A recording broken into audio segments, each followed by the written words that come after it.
Good evening, ladies and gentlemen. This meeting is called to order at 6:01 p.m. Welcome to the Town of Cedar Lake Board of Zoning Appeals public meeting for May 2022. Can you all please rise for the Pledge of Allegiance?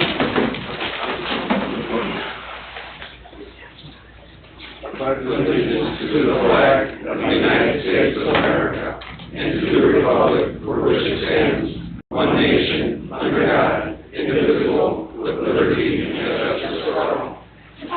Thank you.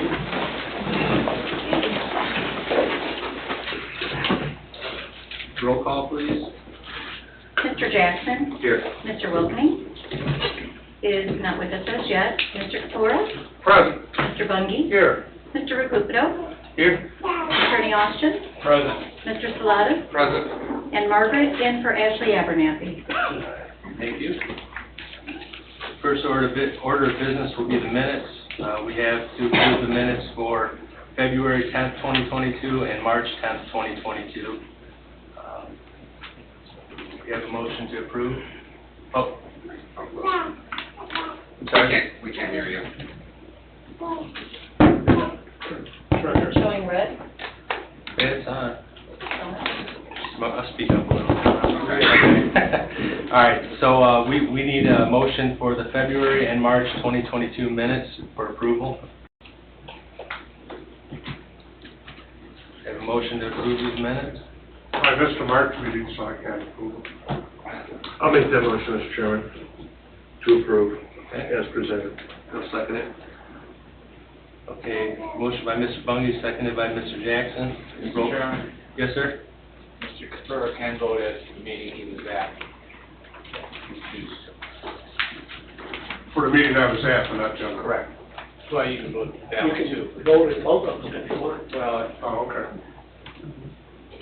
All right. it's your call. Should we do it as two separate motions then? Do you recommend two separate motions? No. I believe we'll have a majority yes here. You don't need a second. Okay, all right, thank you. Okay, roll call, please. Mr. Jackson? Yes. Mr. Kapora? Yes, for February. Mr. Bungie? Yes. Mr. Recupero? Yes. Motion carries 4-0. 3.5. 3.5. I didn't know what do we have. That's a new one. Yeah, it passes regardless. Okay, first item of old business is Weir's Electric Power Solutions, LLC, variance of use and developmental variance. Owner John and Darlene Boersma, 11703 Upper Peninsula Lane in St. John, Indiana, 46373. Petitioner Jeff Weirs from Electric Power Solutions, LLC, P.O. Box 712, St. John, Indiana, 46373. The property in question being 12828 Wicker Avenue in Cedar Lake. This is a continuation, Mr. Austin, so. It is. Yeah, okay. So this had been deferred from the March meeting, and we obviously didn't have our April meeting, so here you are. Can you please say your name and address for the record? Yes, Russ Posen with DVG Team Inc. We're the civil engineers for the client, 1155 Trout Line Road, Crown Point, Indiana, representing the client. This project was actually before the Plan Commission, I think it was either a month or two ago, and we requested a withdrawal, and it was approved. So tonight is a matter of business here. We're going to withdraw it from the BZA as well. Okay. All right. Do you guys have any questions for the petitioner? I don't. No? Okay. No. Mr. Austin, do we need to act on this? No. No? Withdrawals made, you can't force them to prosecute this petition. So it will be withdrawn as of this evening. Okay. All right. Thank you, Mr. Post. Thank you. Mhm. So stay close.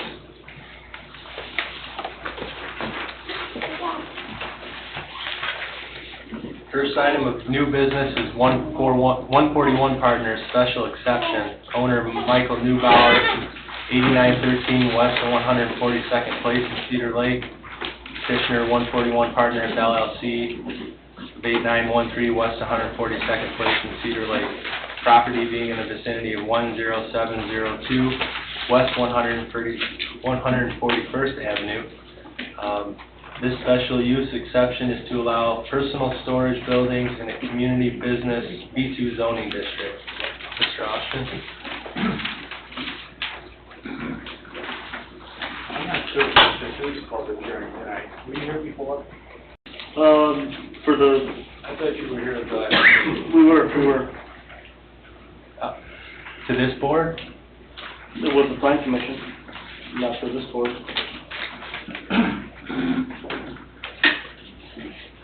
One second. Yes.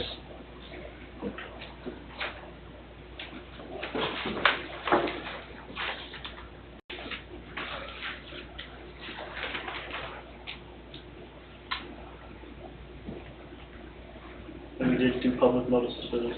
This is a public hearing. It is for a special use exception.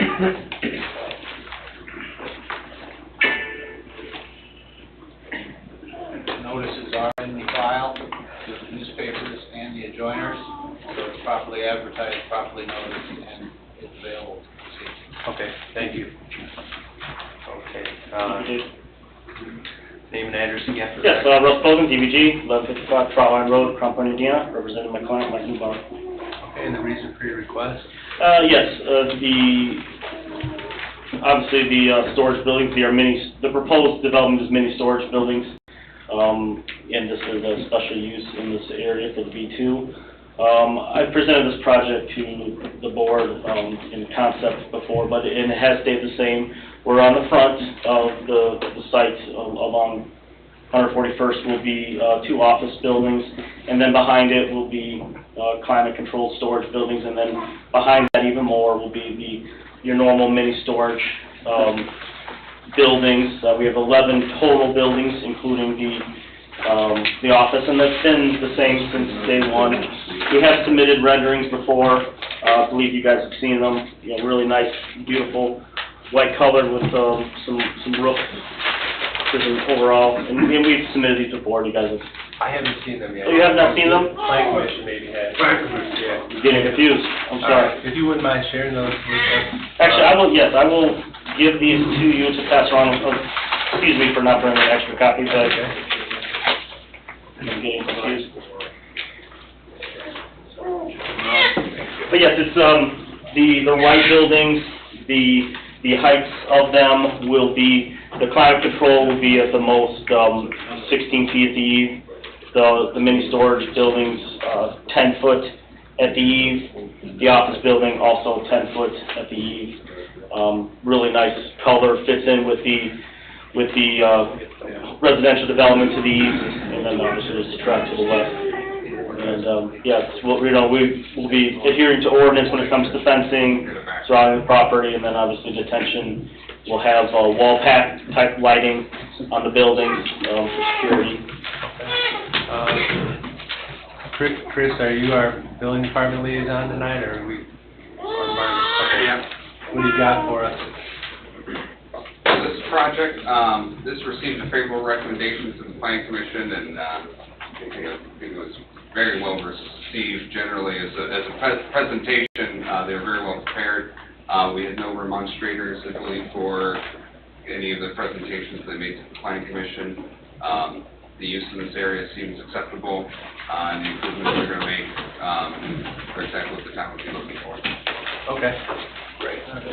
Mr. Chairman, Yes, sir. I'd like to make a small record, if I might, Sure. pertaining to what is on your agenda, what it identifies proceeding is. It calls out on new business portion of your agenda this matter as a special exception.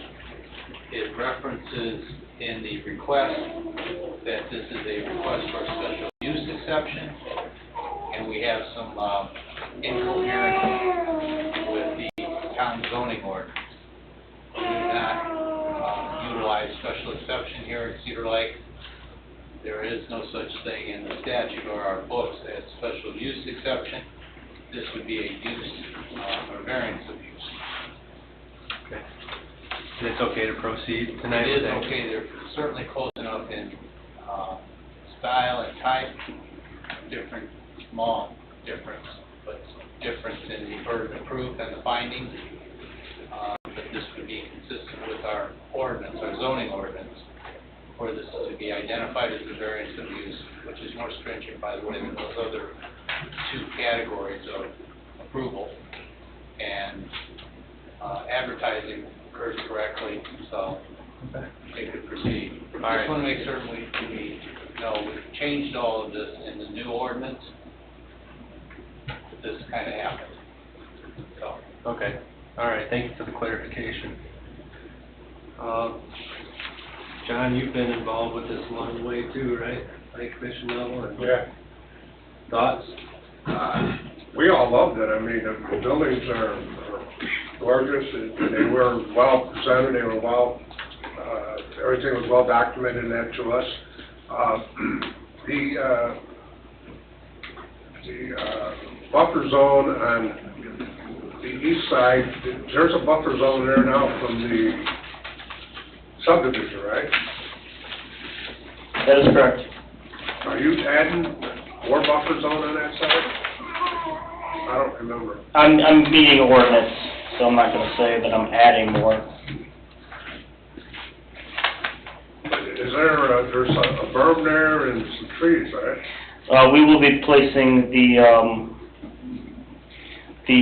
so on the side yard, that is a 25-foot buffer yard for ordinance. We are adhering to that setback for the ordinance, and we will be adding the fencing and the trees as well, per ordinance, yes. Is buffer zone required along the tracks? On the school side, west side? no, No? So they don't have to do there, just for the east side of the east side of the property? parcel, abutting the residential. Right, okay. Correct. Yeah, other than that, we were all happy with it. I believe you're doing the 2 phases too, right? Yes, there will be 2 phases, yes. Yeah, we're gonna start with. On the north, with the offices, and Right. then the climate control, and then, you know, Right. some of the mini storage, and then the rest as we go south. Right. Yeah, they look sharp on the renderings. Mr. Austin, is there a master plan for this area? No, There's no master plan for this area? no. Okay. And it's zone B2? We rezoned it to B2 at the plan commission level. After the annexation. Yes, got the it. This annexation. is an annexed parcel. Correct. Fair enough. Gentlemen, don't have any other questions, I'll ask you to have a seat. Motion, please. Are there any remonstrators out there for or against this variance? Anyone here for or against the variance? Abernathy, do you have anything online?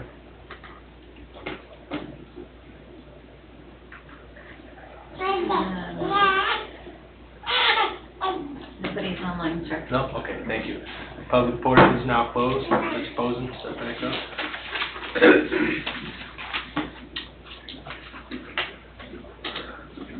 So you guys were able to accomplish everything that the plan commission required for that development? We will be, yes, we're in the process of getting our engineering prepared for it, but we see no issues with any of the standards and design elements that we do. Okay, that's good to hear.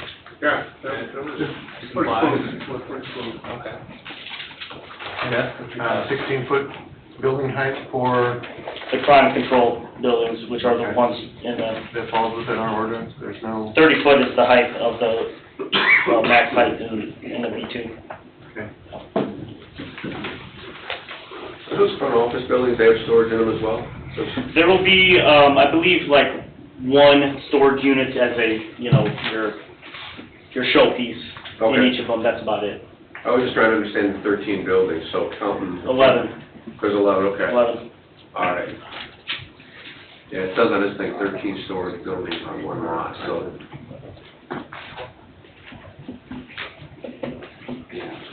13. I was thinking 11 plus the 2 offices, so you are correct. So there's storage in those front 2 offices to make up the total 13 then? Well, the 13 buildings, Okay. there's 13 total buildings on Okay. site, yes. Chris, do you have anything else for us?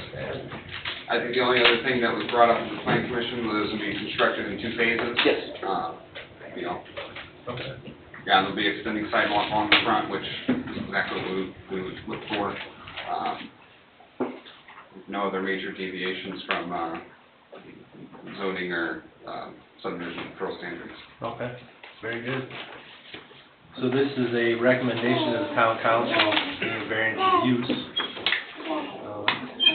Any pushback from the Rose Garden people? We've not heard anything, no.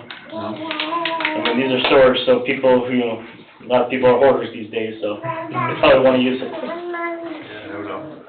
I don't have one, but buy a $300,000 house, would I want that view for my backyard? Well, But I guess if it's, you know, fenced properly and the green space was utilized pretty aggressively, I guess. yeah, might help cut down on some of the train noise too. I don't know. Well, there's not gonna be any outside storage. Well, I'm just, Yeah, you know, so I mean, in the drawings they showed us, they're good looking buildings, so, oh, I don't have no doubt about the appeal, the aesthetic of them, but. Hours of operation? We will be meeting, the town standards, which I think it was 10. It'll be, there's a code for it, and I think he'll be limiting the access to normal, you know, town hours, if you will. I think Will it it was be 10. 24-hour access with a key? I don't think he's gonna wanna do 24 hour. He's not gonna wanna do that. Well, I know we have that around in a couple spots, so. 24 hours. I apologize to everybody for being late. Just some things you just have to do.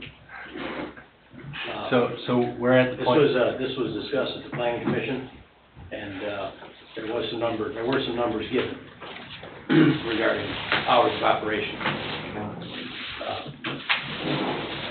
Why those aren't on the table right now. You guys didn't handle all this at the planning commission level, then I take it as It far was- as operation? It was discussed vaguely.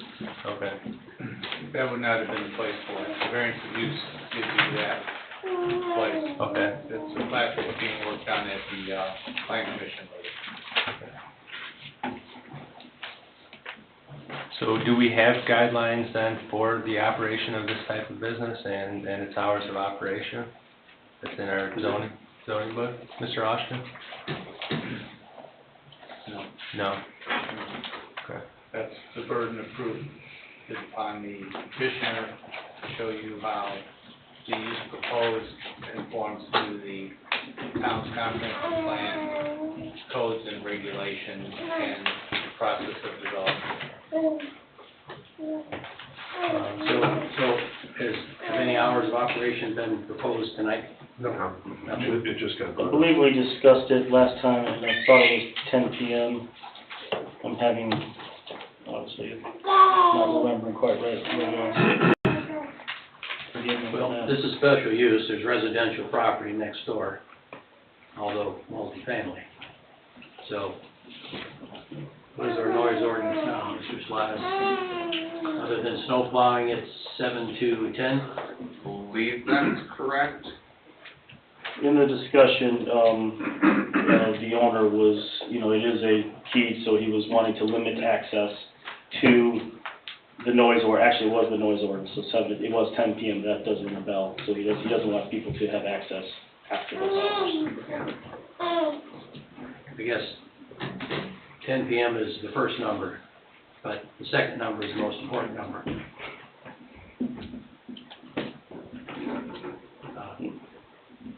Not after, Are you 7 saying- to 10, 7 to 10, 7 AM to 10 PM? Yes. Is that what you're proposing? yes. 6 days a week, 5 days a week? I'd say 7 days a week.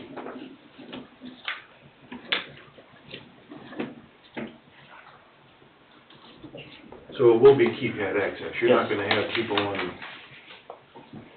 No, it'll be you're not keypad. gonna have, We're proposing a sliding gate just south of the office buildings to get access to the storage facilities.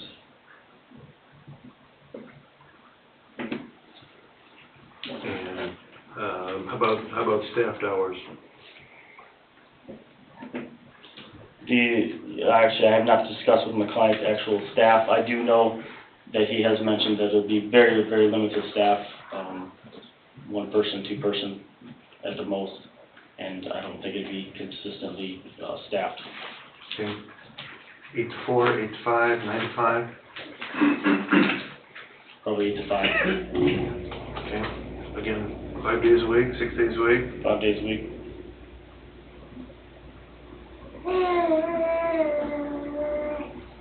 Mr. President, if I might, Yes, sir. add something to this,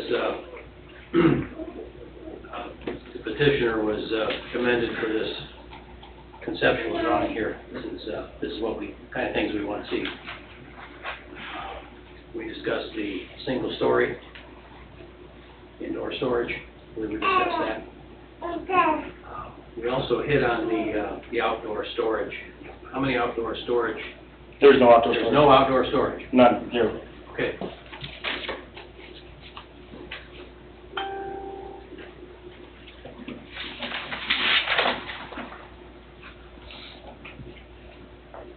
Any other questions, Mr. Mulcahy?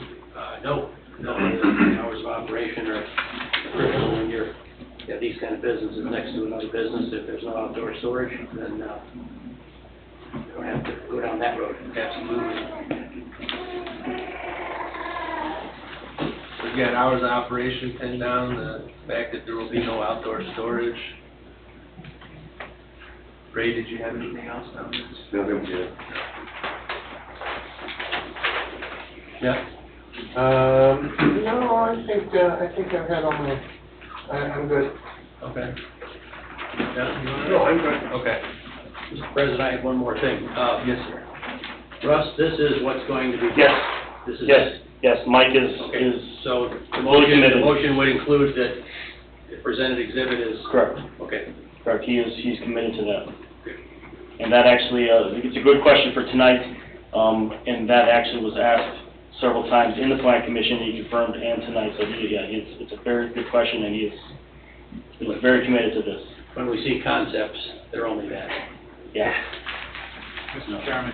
Yes, sir. We do not have a copy of that in the town file, so if it's an exhibit, it needs to be appended, and request for the developer representative to provide a complete copy or copies.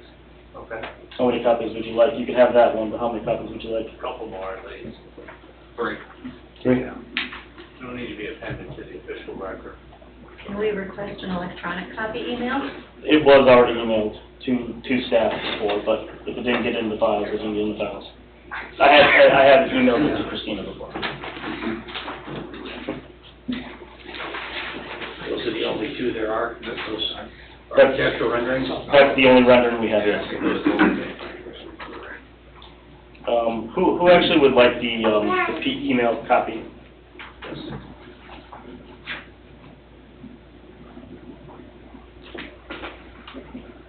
So you guys have already approved this at the plan commission level? For the rezone. We set a favorable to go to B2.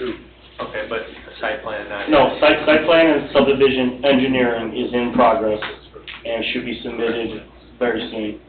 Okay, thank you. So I recommend that any motion made should be contingent on site plan approval as well as subdivision approval.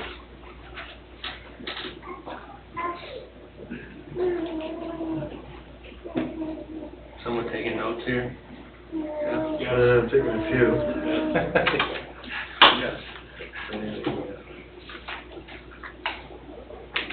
I'm going to contingent on site plan approval.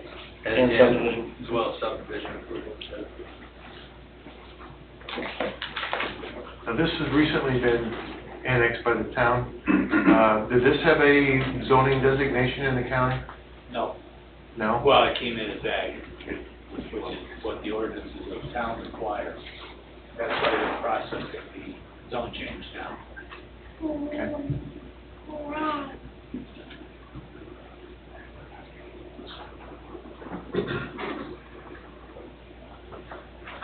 Anything else to add, Mr. Posen? No? Okay. It's a clean project. We appreciate you, you guys doing the best you can to comply. Absolutely. Any other questions? No, sir. So this is a recommendation of the town council being a variance of use. Is there a motion for recommendation? I'll make a motion to send a favorable recommendation to the town council to approve the special use variance in the B2 zoning there, contingent upon the site plan approval and subdivision approval. Zone change, Pardon? completion of zone change. I didn't hear that. Completion of the zone change. Contingent zoning, right, okay. For finding the facts. Hours of operation? 7 to 10? Hours of operation. But hours being from 7 a.m. to 10 p.m., 7 days a week? Correct. 7 days a week. Keypad entry. And include the Exhibits? exhibit drawings that were presented tonight and also at the plan commission. Confirm the finding of facts. No outdoor storage. No outdoor storage. Correct. Yeah, I thought I took those. Good? I'll second John's motion with the findings of fact. Okay. Any discussion on the motion? No, sir. Mr. Posen, you understand? Absolutely, yes. Okay. Okay, so we have a motion by Mr. Kapora, seconded by Mr. Wilkening, to send a favorable recommendation of the town council to allow this variance of use for personal storage buildings in a community business B2 zoning district. Contingent site plan and subdivision approval as well as completion of zone change.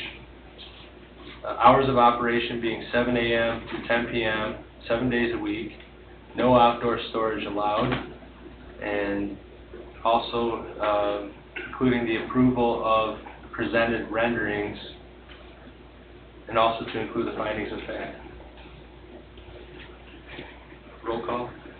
Mr. Jackson? Yes. Mr. Wilkening? Yes. Mr. Kapura? Yes. Mr. Bungie? No. Mr. Akuputo? Yes. Motion carries 4-1. Thank you. Thank you.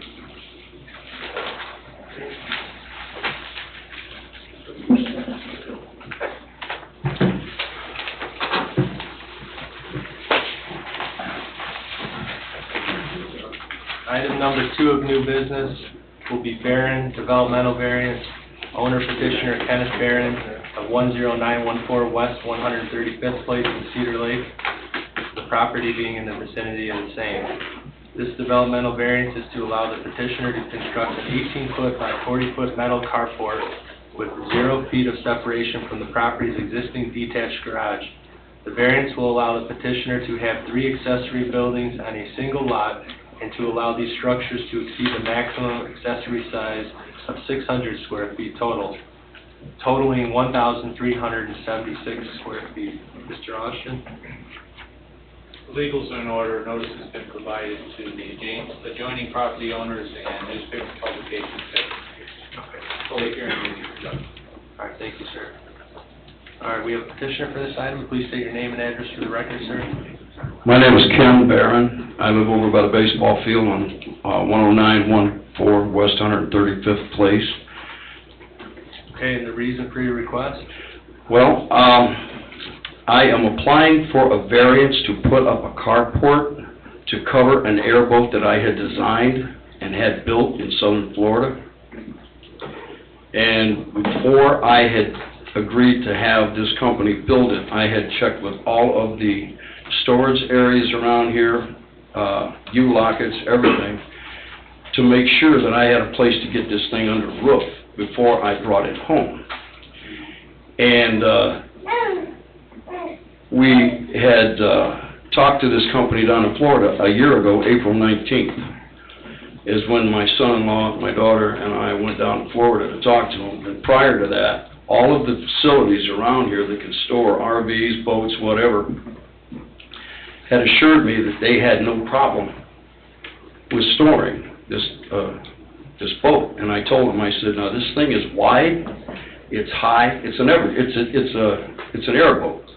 It's high, it's wide, and it's long. And I said, I'm really worried that you may not have facilities to handle it. And they all assured me, they said, if you can put this boat on Cedar Lake, we've never had a problem. And I said, I've got the basic design down, but I don't have any measurements or anything. And I said, I'm going down to pick this thing up, and they all assured me that they could store this boat. And so then we went down there a year ago, April 19th, and laid down the designs. I had checked different manufacturers in Florida and South Texas, and this one I wanted to work with. And they said that the boat would be done last year by June 1st or July 1st. Well, with the COVID that it came along, they didn't get it done until December 16th. And so we went down December 20th and pulled it back through a hurricane. And when I got home, all of the facilities said, man, we didn't realize it was that big. And there's no one here that'll touch it. And so since then, I've had it under 3 30 by 50-foot tarps surrounded by, all the pictures are supposed to be here. They're on a poster board submitted for the meeting. And they leak, and I've got to pump this boat out all the time. It's brand new. I've never even operated it yet. And the problem is I had came down here January to apply for the February meeting, and the meeting was put off until March, and then it was put off until April, and then now it's put off until now. And I had looked at all kinds of ways to store this, even farmers around here that I had heard had buildings and barns and stuff that would store certain vehicles. But the problem is, you have to put them in there December 1st, and then May you have to get them out so they can get their equipment up and running for the spring season.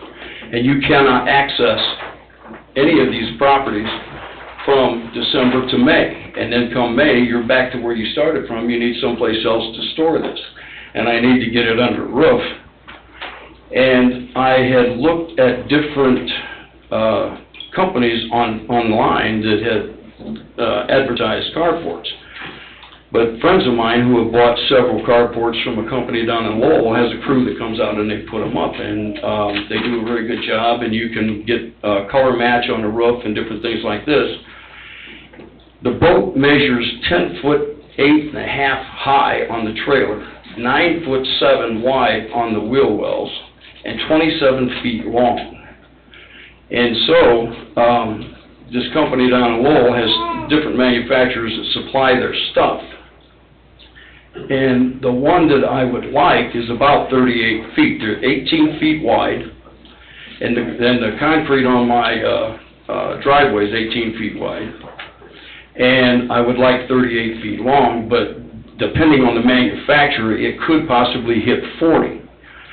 And so that would be attached to the front of the garage, and the pictures are supposed to be here. And it would be anchored in the concrete. And in January, when I came back to drop off my stuff, they told me that the meeting would not be taking place in February. And so I've been at this now under tarp for 5 months trying to get some direction as to what I can do with this boat. And I had not planned on putting up a building, but since all the people who assured me that they can store this thing have said, we had no idea that it would be that big. And so now, with all the maintenance and everything, I have looked into these carports, the one guy in Lowell, and I think that that is the most viable option. Now, the face of the garage is 108 feet from the street, and this would come out 38 feet, which would allow me access to the garage in the back of the boat, and it would be completely out of the way, and it's in the back of the property. And so that's what I'm applying for, because I'm kind of desperate to get this thing under roof, and there's no other options that I've got. And what they propose is between $10,000 and $11,000 for this structure. And they have color combinations for the roofs, and so it would match the roof on my garage, be a black roof on the carport, and it would look just like an extension out. And eventually, what I would like to do is prime and paint the posts on it that are silver, and I would like to paint those black to match the gloss black paint that I had built the deck out of. And so everything would match, everything would be nice and neat, because like right now, I have nothing but tarps, milk crates, concrete blocks, ropes, and everything else trying to keep this thing covered. And I have to pump it out every time it rains. And so that's where I'm pretty much at. And I think the carport is the most economic and easily done solution. And for 10 to 11,000, they can come out in 2 to 3 days. They can have this thing up, and it would be up and running. And I have tried everything that I know to do, and it's kind of backfired because, like I say, everybody said yes that they could store it, and they can't. And I never planned on putting up anything, but this seems to be the best solution, and that's pretty much where I'm at right now. Thank you, sir. I just want to clarify something. We did have a February meeting. We did have a March meeting. The only meeting that we had to cancel was April. So. Well, they said when I came in January, I was talking to Jill, and she said that meeting was already booked and I couldn't get in on the February meeting. Yeah, you might have missed the deadline, yeah. Yeah, and then she said that they were going to postpone it to March. And then when I came back to, I asked her about, am I still on? And she said that it was already filled up, and so she said they were going to go to April, and then Jill had quit, and so then there was a delay, and so now it was postponed to May. So I've just kind of, been waiting, to see what I can do, Well, apologize for all that, but glad you're here now. Chris, do you have anything from the building department on this? And it's not on the agenda, I apologize, because like you mentioned, we did go through some staff. If this was granted, you would be at 40.8% lot coverage. Thank you. I'm not planning on putting sides on this thing. It's just the roof, just to get it out of the rain and the sun, Understood. Appreciate it, sir. How does that boat get back there? Excuse me? How do you get the boat back there? The driveway is north and south, 135th places east and west, and you just go right straight back to the garage. So you come right off the street, and you just back it right straight on up. You just back it straight in. Okay. You don't back it down the driveway then? Yeah, you just back it, come off the street, and you just back right up the driveway. Driveway's 108 feet You got a long. garage in the way. Huh? You got a garage in the way. No, the carport I want attached to the front of the garage and come out. The garage sits back. He's not understanding you. His garage sits all the way at the back of his property line. You have to go up there when he calls public comment. Okay. I'm sorry, sir. The All right, garage, I see it now. You got your garage is way at the back, you want to put the carport Right. in front of it. In the front. And then that way, In front of the garage. right, then that way I can open the garage door. I work in there, and I have different things going on, and so I have enough room to get around in back of the boat, and the garage, or the carport will attach. They assured me that they can pretty much match the roof line, and that's what I want. I want a smooth transition going from the roof, the existing roof, over to the carport. Now, the shape of the carport is going to be a little bit different, but I want the transition to be smooth and not quite noticeable, but that's the only solution that I can come up with. well, I will tell you, Mr. Barron, that this board has not been a fan of carports. I'm just being upfront with you, has not been a fan of carports. I was told that in January. Okay, just letting you know, and I understand the position that you're in, it's tough. Didn't have no other answer for this. What's the board's feeling on this? Any other questions for him, or what concerns do you all have? Well, concerns that I have is 48% coverage on the property. This may be the And, largest lot coverage request I've ever heard. And the carport, usually we don't put them on the front of the garage. This is the first time I've seen this request. It's pretty residential by you, right? Your neighbors are pretty close, if I remember that neighborhood. Right. Yeah. Right. And there is no other way to do this. You know, the garage is 6 foot from the property line.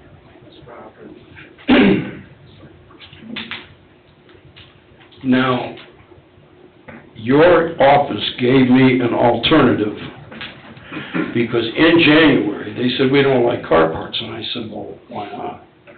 And they said, well, we feel that they're temporary because you could move it, and I said, well, yeah, I said, I'm an iron worker, but nothing I can't move, there is no temporary or permanent about it, you know, but they said, we don't like it because of that reason.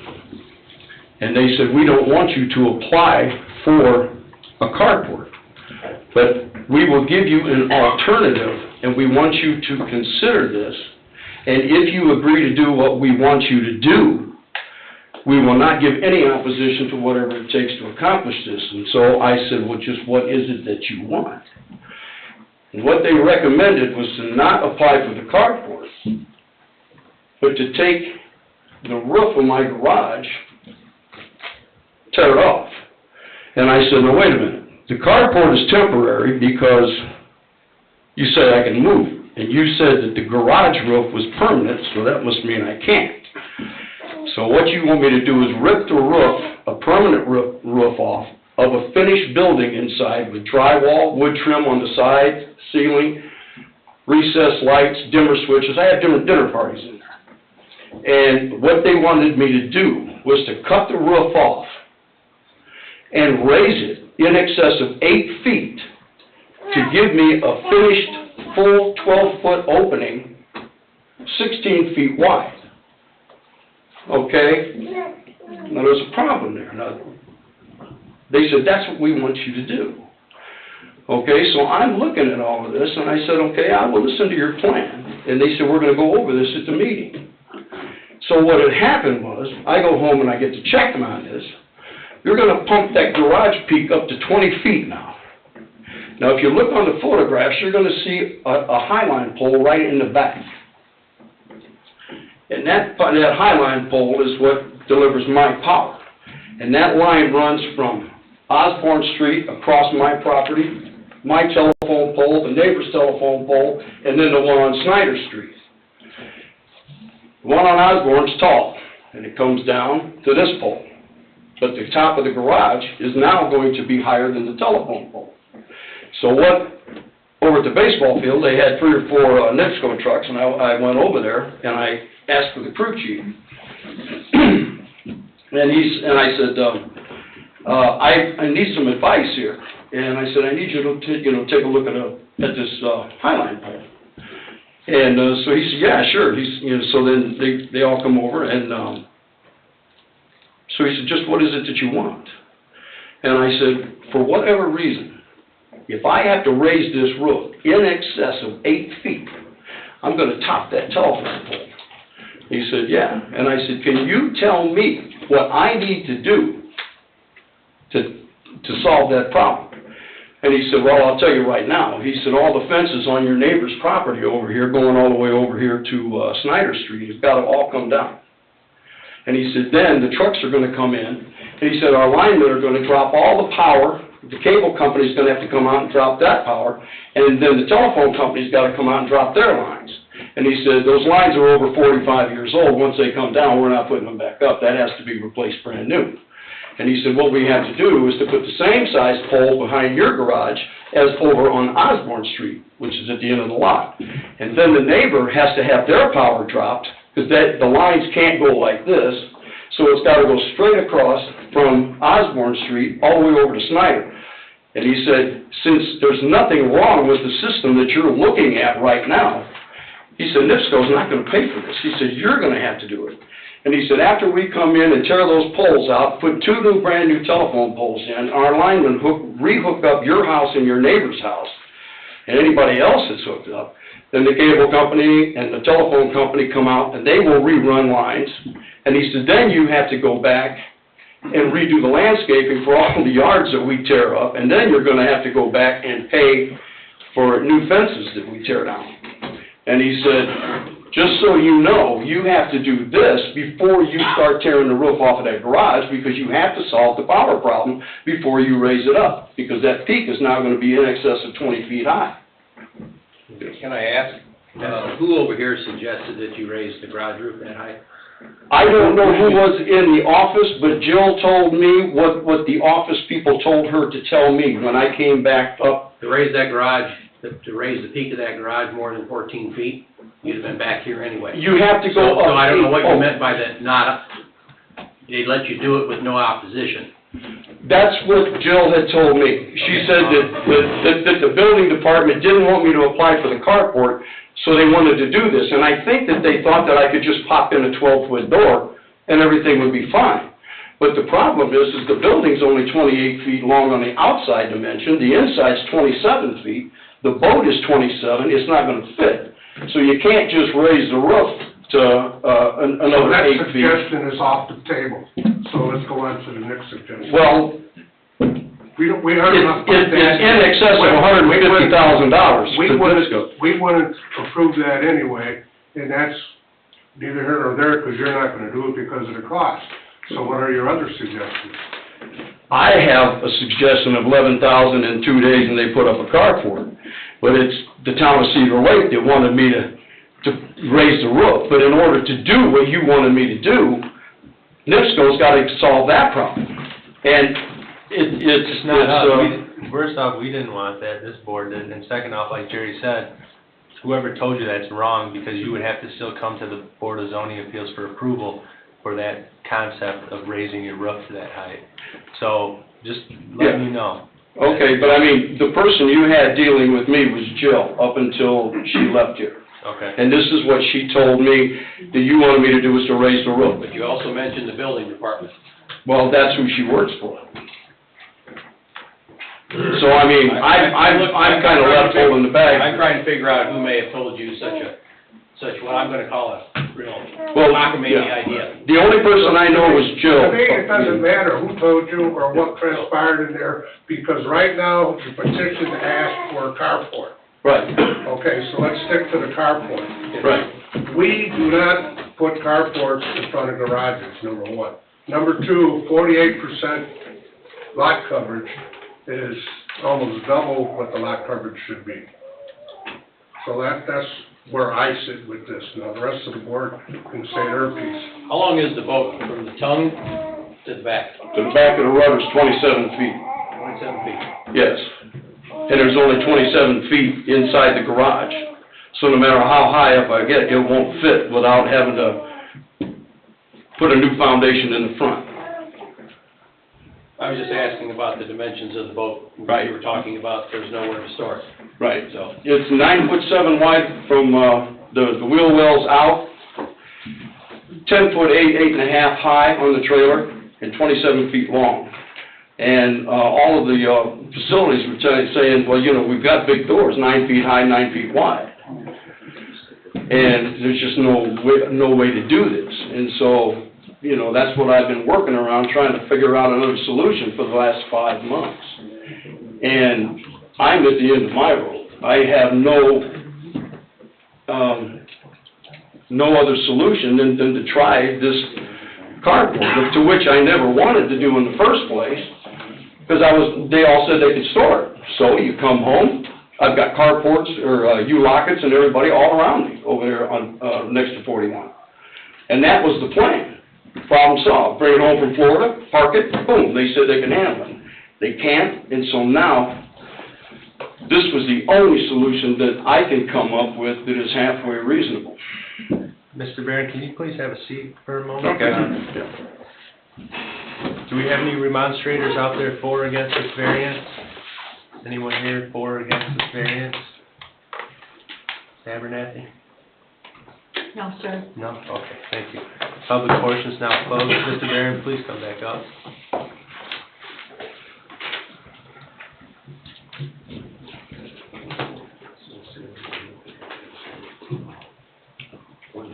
Yesterday. Anything else from the building department, Chris? No, that's it. That's it?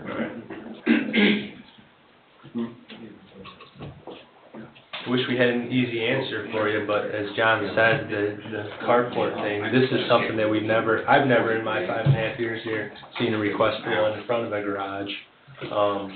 It's not something like, as you know, we generally do approve. I can't think of one that we have approved, but. We've had a couple of requests for in front, but we disapproved them. We didn't, they're not, They're out in front of the garage? they had to put them elsewhere on the property, whatever. Okay.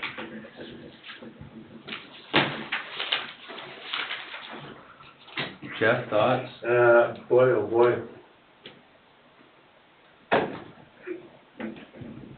Put a loafing shed on the side of your storage shed? Well, I suppose there is always options, right? But, yeah, I hadn't even conceived of the thought of it being 48% or so lot coverage. I just want to clarify that 40.8, so almost 41%. 41, okay, I'm sorry, I thought you said 48. Yeah, but no. Now, the 40-foot is the maximum. I want it less, but it all depends on the manufacturer, how they set that up.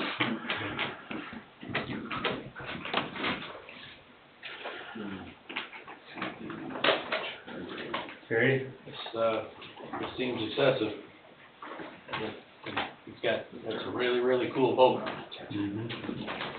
By the way, I've got a photograph, or an advertisement, they used that boat that I designed for their January showcase.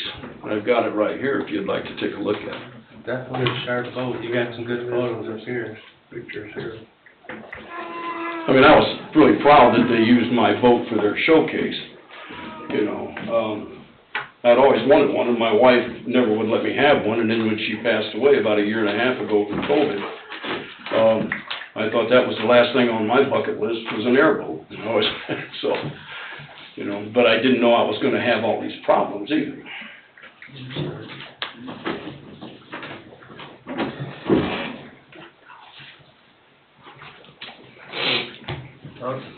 Mr. President, would you explain, Mr. Barron, the criteria we have to make decisions on?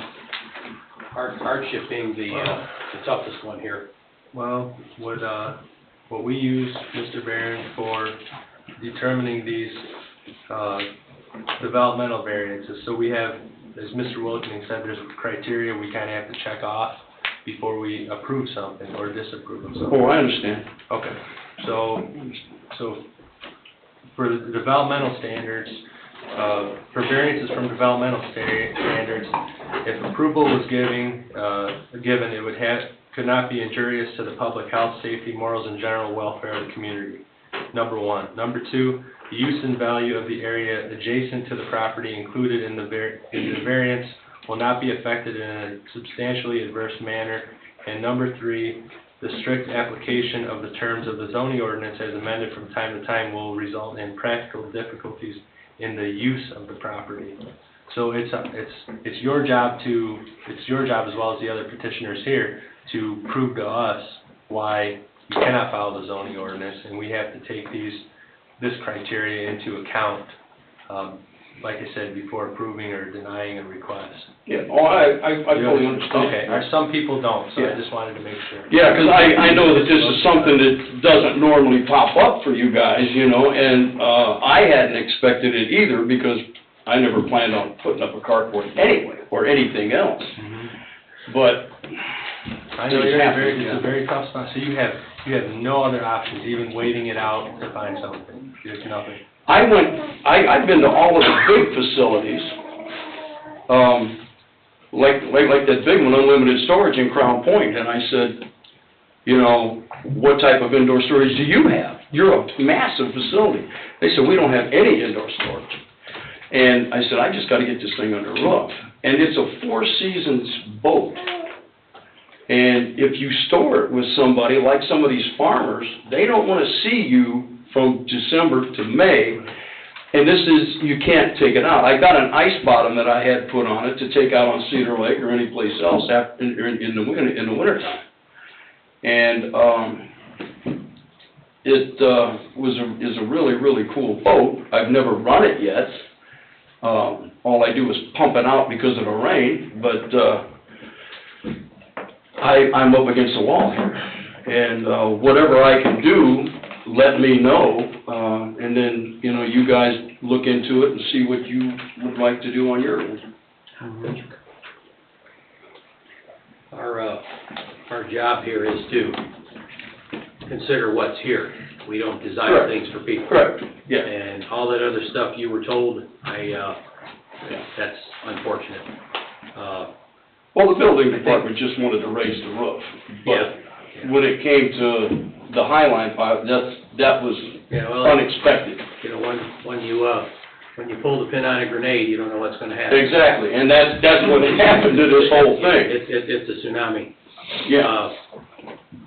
I think in town, in the very near future, we will have some indoor storage that you probably can take advantage of, but as of right now, what's presented here, I can't wrap my head around it. And that is cool, that's cool stuff. If I can just get the roof over it to keep the weather off, I can have just one tarp to keep the birds off of it, but I need to have the weather off of this thing because it's all open.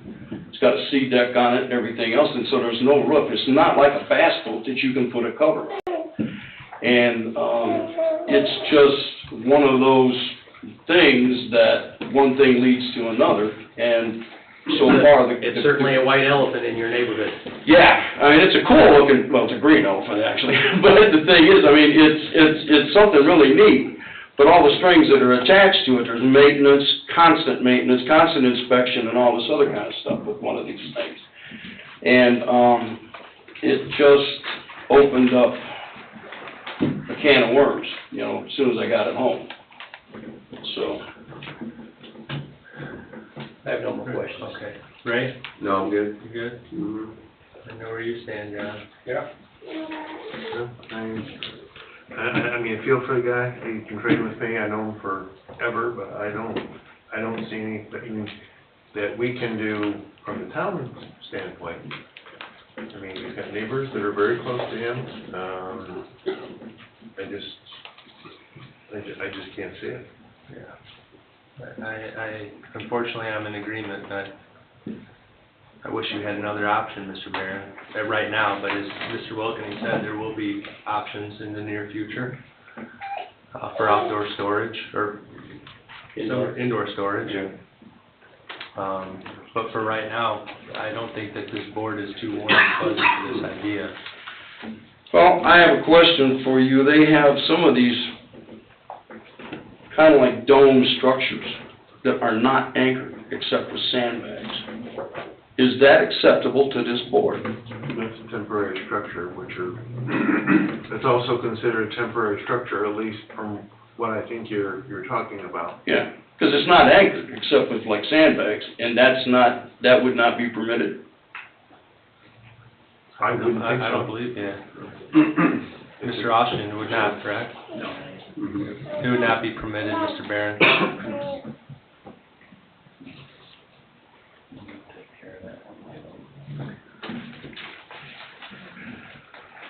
So if you do not get approval tonight, if you wanted to come back to this board, you'd have to have sizable changes to your request within 1 year of tonight, if you were granted a denial. So just letting you know, and letting everybody else out there know too that's got petitions coming up. Well, the problem is I would have no idea what to modify. You have this vote, it needs a roof. And I don't know what else to do. Well, I don't have the answer for you, unfortunately. I wish I did.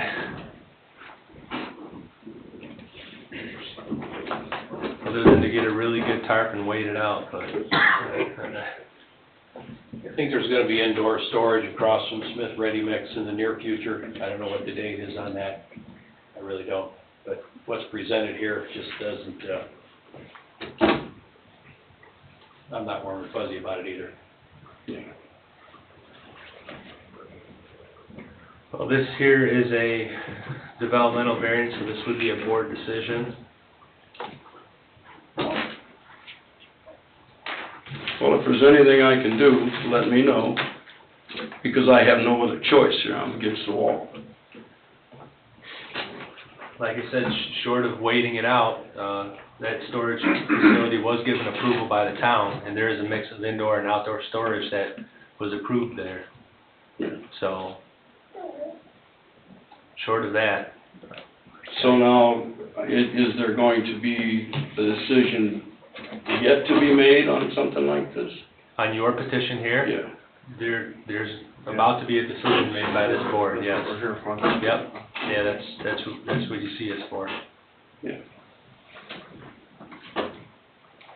Unless you wanted to withdraw your petition, but I don't know what kind of changes you could possibly make. These are your Yeah, options. there's- Either wait for the board to make a decision, or you withdraw your petition. I would wait for the board to look at it and see what they want. Okay. Well, he wants us to act. So, So are you soliciting a motion? I'm soliciting a motion, sir.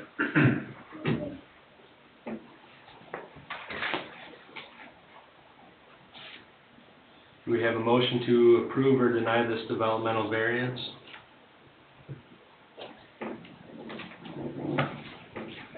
Mr. President, I'll make a motion, we deny the request for the developmental variance for an 18 by 40 foot front carport, with 0 feet of separation from the property's existing garage, and include the, in excess of maximum building size and lot coverage of 40.8%, with findings of fact. Okay. I'll second it. Okay, motion made by Mr. Wilkening, seconded by Mr. Capora to deny this developmental variance as requested, to include the findings of fact. Any discussion on the motion? Okay, roll call, please. Mr. Jackson? Yes. Mr. Wilkening? Yes. Mr. Capora? Yes. Mr. Bundy? Yes. Mr. Pupito? Yes, motion carries 5-0. Appreciate you coming to us. Sorry we couldn't do anything for you tonight. Okay. Thank you. Item number 3 of new business is Krenakis Developmental Variance, owner petitioner Gus Krenakis, 510 East Monitor Street in Crown Point, Indiana, 46307. Property being in the vicinity of 7215 West 129th Avenue. This developmental variance is to allow the petitioner to run electric to an existing garage and a lot without a residential structure. Mr. Austin, are legals in order? Legal's in order, public hearing may be conducted. Okay, thank you, sir. Petitioner, please state your name and address for the record. Gus Krenakis, 510 East Monitor Street, Crown Point, Indiana. Thank you, sir. And what is the reason for your request? I'd like to get some electric to the garage. That's the only structure on those lots. So I plan on building a house, so I'd like to use, instead of a generator, electric from the garage. Plus put lights out there for safety. There's nothing now. Okay. That's basically it. What's your time frame for building this house? I want to get before Christmas, it looks like now. I want to Of start what building year? in September. So this year? Okay. Okay. All right. Chris, anything for the building department? No, No. it's pretty straightforward, the garage is already there, so there's nothing there that way. Okay, thank you. Has the garage ever And been it's, I was just gonna say, it looks like it had power before, but everything's been pulled off. Okay. And what's the time frame for building a primary structure? I like to get finished before January. Of next year? Well, this coming January. I mean, well, obviously, Yeah. the of 23. And if you were granted the request, how soon would you start? You have timetable or timeframe? To start what? To start building the primary residence? Well, I'm gonna have to see you guys again at the next meeting about the lot size, so it all depends on that. But I'd like to get electric there, you know, now, so I have it. So you plan on being here next month for variances for the house? Yes, sir. Okay. Variance on the lot, so I have a lot size issue. Okay. But either way, it's big enough, I'm gonna put a house there either way. Whether I'm granted a variance at the next meeting or not, Okay. I'm still gonna put a house up there. Okay. What's the buildable space? I mean, the garage is consuming, you have 6 lots there, they're all combined legally? Yes, six lots. Okay. But I went to the county and I had them split into 75 by 100 and 75 by 100. But that's another issue that I'll take up with you guys at the next meeting. I mean, I know that's not what I'm here for tonight. You're gonna build the house on both those lots, or one lot? On one lot, And on you're gonna have one lot- 75 by 100, if I'm allowed to. Well, Other than 75 that, by 100 is what it is, right? Pardon me? 75 by 100 Correct. lot, all right, and our minimum lot size is 10,000. I understand, and that's why I'm gonna come before you guys again. And what, I have reasons. and are you going to build the house on the same lot that the garage is on? On the 3 lots over, I'm gonna build the house. And the garage will be And then- still on a vacant lot? No, let me finish. So, if things go the way I want them to go, I'll put a house, a bi-level, on, the 350-foot, and then another one on the other, 3 lots. Now, keep in mind, since we're talking about this, all the lots around there are no bigger than the houses are on. They're no bigger than 75 by 100. And they were built 75 I years understand ago or that, better. yeah, I understand this. But I also noticed there's a lot of, property in this town for sale that's under 10,000 feet, that you guys are allowing real estate to sell them. And then boom, somebody buys them and hey, surprise. Well, we can't stop people So- from purchasing or No, selling you property. can't, but I'm sure a memo can go out to say, hey, less than 10,000 No, feet. it's all posted on our website, it's all public knowledge. Our whole Okay. zoning ordinance is posted online for people to see. Okay, None of this is so, hidden. since we're on the subject, I mean, I didn't want to take up your time, I just wanted to get electric. Jill, I spoke with her after I got the sheet that says the 10,000 feet and the 90 by 100, and then it was 80 by 125. When I went to her and I says, and I took the plans to her, I had Kroll make surveys, and she said, no, I'm good. I asked her, she went back, she checked either on a computer, she checked with somebody, I don't know. But she came back and says, I was fine. I don't know if I'm grandfathered in or what, but that's what she What told is me. fine, what do you mean by fine? That it was okay for me on those dimensions, 75 by 100, to build on. As long as my setbacks fit, which they did. 30 in the back, 30 in the front, 8 feet on each side. But he'd have to be in here for lot coverage. Yeah, I believe you can build on them, you have to, This is need a zoning ordinance. There's 2 lots here, right? 3 and 3? Yeah. Yes. Okay, because that's not what this picture shows. I have if you want a survey, I've got one. No, I see the blue here, but it's not broken up, it's not broken up that way. You're kind of gonna create your own hardship here by, Like that? because you're trying to leave those lots separate.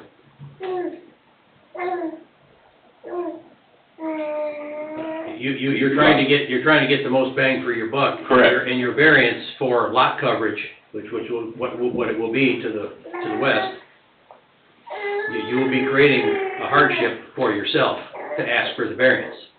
And I think that's even against the law for us to even consider. Is that correct? Cannot create your own hardship. Yeah. To satisfy an element of the burden of proof.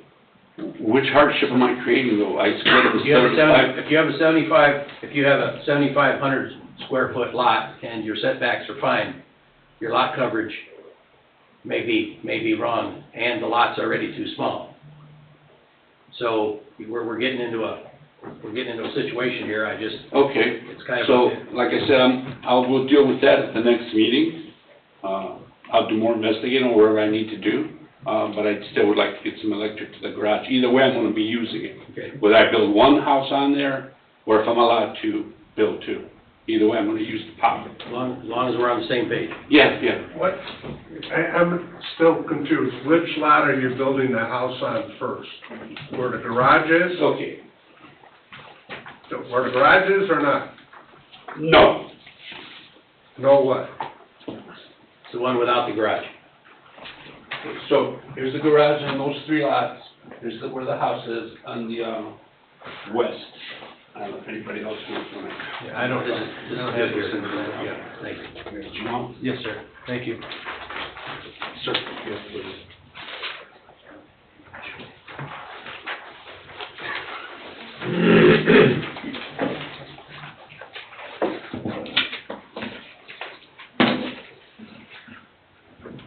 Okay, so what you're asking for is to have a electrified building on a lot without a primary residence on it. Correct. And that is definitely against our ordinances.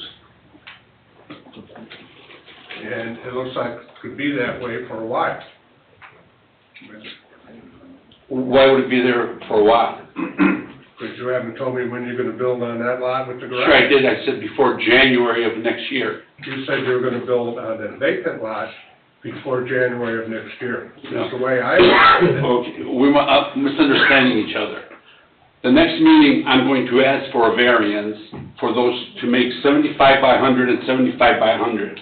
If you all say no, then it's fine. Then I will still build a house on those 6 lots, one house. That's it. But if we say yes To what? To the electric? to your Tonight. lots, to your... Oh, if you say yes to my lots, I'll build one on the west 3 lots, and then the other one goes where the garage is. Yeah, and Right. what I'm saying is you're gonna be building a house on a vacant lot, and then you're gonna have a structure on a vacant lot that has no primary residence, and that is against our ordinances, Okay. is what I'm trying to tell you. So I understood what you were saying. The property with the garage on it, Yes. can you build a house there would require no variances?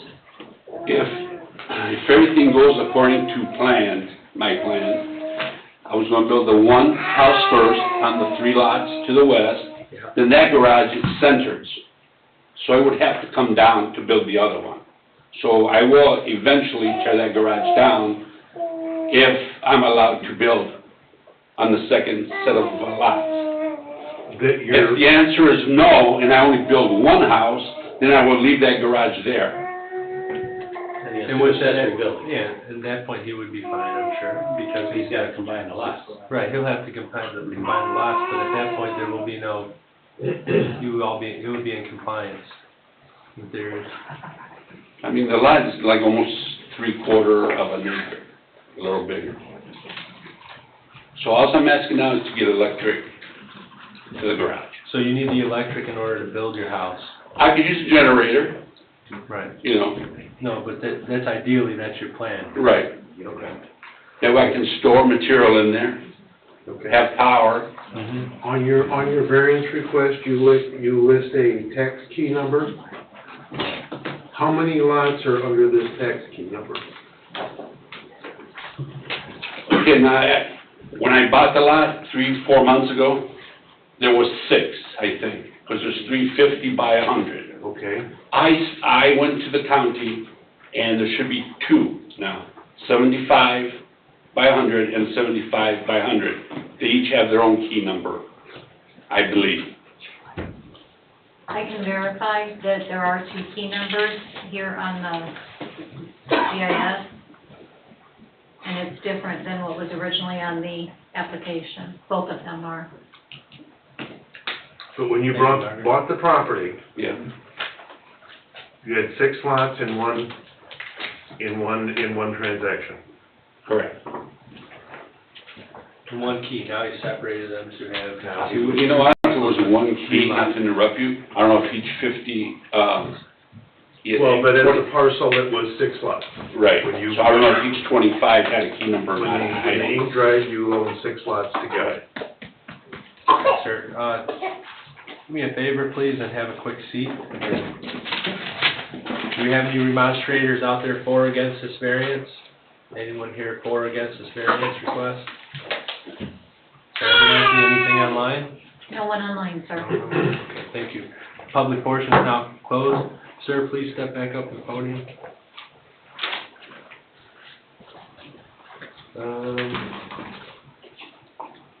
Me personally, I'm not against this idea. We've done it before, but having some contingencies that a permit gets pulled for the house would be smart, so that this doesn't happen in perpetuity, where it's a structure sitting there with power, no primary structure. Well, I would want a contingency that no electric can be run to that garage until he pulls a permit to build a house. And that's, yeah. That's what you're saying? Yes, sir. If he doesn't need the power, but to build the house, then why Right. jump the gun? You understand, sir? Yeah. Yeah? That separate lot could sit with a building on it for forever. So I guess if you want to play devil's advocate, if he got a variance from this board to build 2 homes on those lots, then, and you just built on the west lot, didn't build on the east lot, then yeah, and those lots were not combined, then yeah, it could be. So if there's some way of protecting that from happening, now's the time to craft that. Excuse me, Yes, sir. if you need me to sign something, you know, to the city, you know, that I will have a structure up, if not finished by January, at least be started, you know. Well, I think being we're gonna- done by, so. Yeah, I think we're gonna end up, if you do get a favorable nod here, I think there's gonna be some contingencies with that That's fine. approval. If we give him contingencies, then we almost have to give him the variances for that lot with the garage when he does come in here. It depends what your contingencies Not are. unless we give him a contingency that he is granted the variances. So I think he's kind of got the cart before the horse here. Yeah, a little He bit. should have been in here trying to get the 2 lots and his variances on the lots, and then come in for electric to the thing. Well, John, I would have been, but like I said, Jill, on her word, said you are fine to proceed. 75 by 100 is good. Okay, this is what she told me. Now, where she checked, I have no idea. And when I was in the office, the other girl in the front, I don't know her name, when we were having this conversation, and she told me that Jill's no longer with you guys, I says, okay, well, where did she check? Why don't you go check in the same place she checked, on your computer, in your files? Why did she give me a yes? Is this a legacy lot? Probably, yes. Yes, Yes. Yes. because I remember her saying that. Okay, so, you know, that's very possible that you can wind up with the 2 lots the way you want it. I'm not saying it will happen, I'm saying it's very possible. I still think you have the cart before the horse, because you need that before we can say you can have electric to the garage, okay? And if you do have the 2 lots, I'm gonna say that you have to build on the garage lot first. That's fine with me also, but then I just have to tear it down, use a generator. If the Right. neighborhood doesn't like the generator, I'll tell them, John told me. That's fine, don't forget my last name. Good Polish name, so say it right. I think a contingency of a timeline on the garage lot would be, in good productivity. I think, I agree, there's a lot of ifs, ands, and buts here, and contingencies. Well, I don't like designing things like this. I don't either, so I think what should happen is, perhaps he should take a deferral until he gets, the other part of this, the 2 lots squared away, and then he can come back for the electricity, because now we're saying, yeah, you're gonna run electricity, but well, here's my thought, now correct me if I'm wrong. If he has 2 7,500 square foot lots, they're buildable. You just have to meet our zoning ordinance. The setbacks, which they do. So you're not gonna come here looking for approval to utilize those lots and build on them. You would come here for approval to build those houses with any type of variances that you were requesting for setbacks, lot coverage, height, all that stuff. Right, I'm not gonna build, Am I correct? You are. Okay, so, I'm not gonna, excuse me. Oh, yeah. I'm not gonna build them at the same time. I'm gonna build one first, my son's gonna move in it, and then we're gonna build the other one. okay, I understand, I just wanted to be Okay. clear, you can build on those lots, you have to meet our zoning ordinance, so you're not gonna Okay. come here to say, to ask us, hey, can I build on these, can I use these lots? You can, you have the right to do that if you meet our zoning ordinance. So I think, as John said, this would be really clean if he just came back next month with this request and the home request, or homes, being that you said you need the power to build the homes, you know? It'd be way cleaner if you came here with this whole package next month, and we can act on all this at 2 one separate time. requests. on Two that. separate requests, yeah, the request for your home or homes, and then this electricity to this garage. It would Okay. make it a lot easier for us and you to Okay. cut through all this I- stuff. The reason, this has been going on for a while, okay, at least 4 months, and I don't wanna take a lot of your time. And I'm pushing here because I'm leaving for Europe July 18th. And like the next meeting is close to that, and then I guess there's another board meeting, well, I will miss. Well, here's how I'm gonna tell you it's gonna work. If you get approval tonight, it's gonna be contingent on you pulling a permit for the house. No So problem. you're really, what are you gaining in the next month? You won't be able to pull a permit and get electricity, and you have to see us in next month to get your variance that you're requesting. Well, here's the thing. Go ahead, Chris. He could, if it was just going to be the 6 lots, if you were to combine the 2, 3, and 3 essentially, he could pull a building permit and satisfy that condition if he was just gonna build one house on those 6 lots. Yeah. Yeah, no issue. And then the other issue too is that the deadline for the June BZA meeting has passed. It was last Friday, so he would be trying to meet for the July, BZA meeting for the new requests. Okay, so he's not on the agenda next month for his new request. Yeah, the deadline for that was last Friday, so the deferred item could go onto the next agenda, but the new, variance requests would have to be on the July BZA meeting, if he was going to split it up into 3 and 3.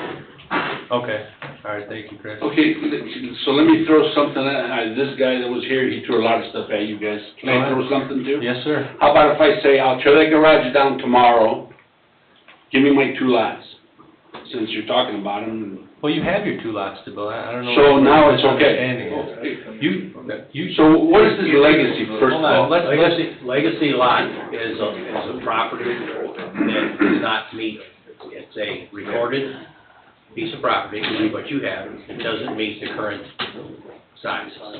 There is not a legacy lot provision for vacant lots, though, Gary, I thought that It was only for structures? with the home on it.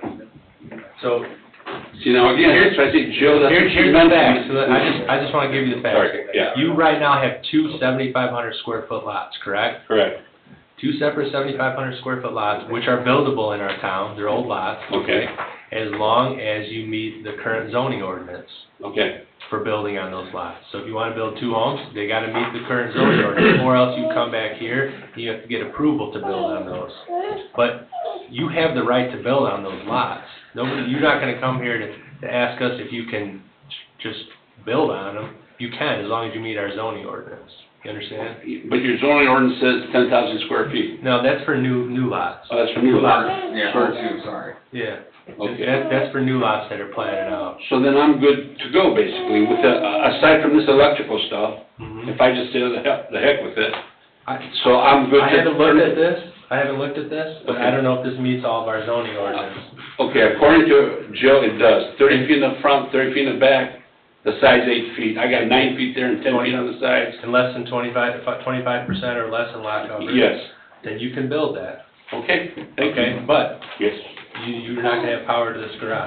No. What we're trying to avoid is a vacant lot with a usable garage for Working, I understand. for the next, how many years? That's what we're Yeah, no, I that's all we're understand. trying to nail down. I want you to put some new stuff up there. Exactly, because I don't know if you know what's to each side of me. I It's know not exactly, pretty. I know exactly where this Okay. is at. All right. Maybe it'll entice the neighborhood to, I don't know, whatever. So, We're sorry for the confusion that you got from the previous staff, but, we're just giving you facts here tonight, so. okay. Do you wanna withdraw this, petition, or you don't need it anymore? Look, I'm happy if I can build on those 2 lots, and you said yes. Why don't you leave it for the next agenda, Okay, and then he still has a venue with you, okay. and any snags along the way can be addressed here instead of finding the ghost of Jill. Okay, all right. I would also encourage you, when you come back, if you are gonna request a deferral, when you come back, make sure what you wanna do on those 2 lots is gonna be what it needs to be. Okay, so next meeting that I come to, I will probably send my son, okay? So you want blueprints and No, we wanna survey? we want a footprint. We need to know that what you're gonna do on those properties is going to fit. Something like that. We don't need your final blueprints or any of that, but we need to know From the surveyor? square footage of the house, Okay, you know, where it's gonna sit on the property, okay. that sort of stuff. So I have that. That's actually from the surveyor, and I have bigger, you know, their stamp. But if you need it on the other, where the garage is, I can have him put it on there also. We need to know that both those properties are gonna be what they need to be. Okay?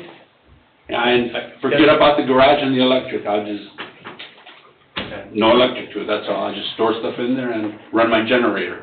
All right, so you're requesting a deferral until next month then? No, he's. We have to defer it. We have to defer it, otherwise it's done. Yeah, so you're requesting a deferral until Yeah, next but month? not, he can't come back next month from about building a house, because this is requesting electricity. Correct? Correct, that's what I was here for tonight. Mr. It would be Austin? advisable that a deferral be considered to keep this on your agenda. Okay, If there are problems or snags, you'll hear them next month, and then there'll be a path. okay. And if he doesn't need us, then he can You can withdraw it at the time, or Yeah, have his son correspond. withdraw it, or whatever. So he should request a deferral then. That's his call. Yeah. The deferral sounds good? Okay. Okay. Hang on, Sounds good. and I'd like you to be able to use that garage, even if you're gonna tear it down someday. Yeah, But we need a timeline for these homes.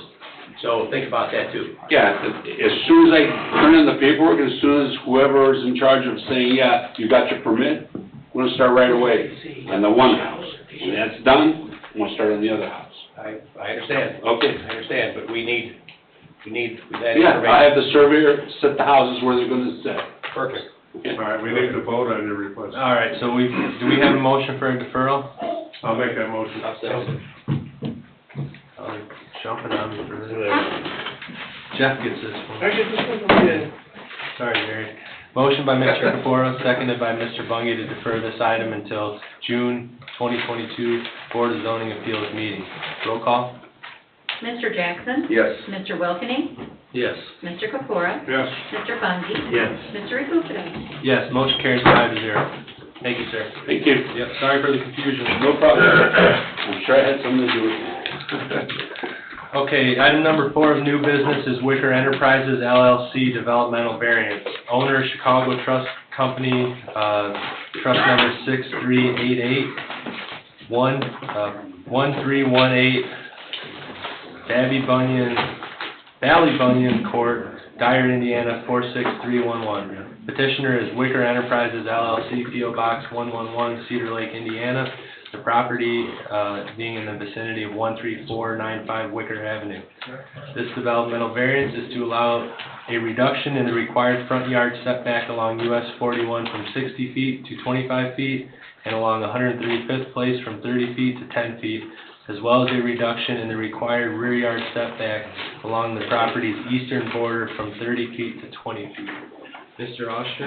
Legal's in order, public hearing may be closed. All right, thank you, sir. We have petitioners for the item? Aye. Aye. Please state your name and address for the record.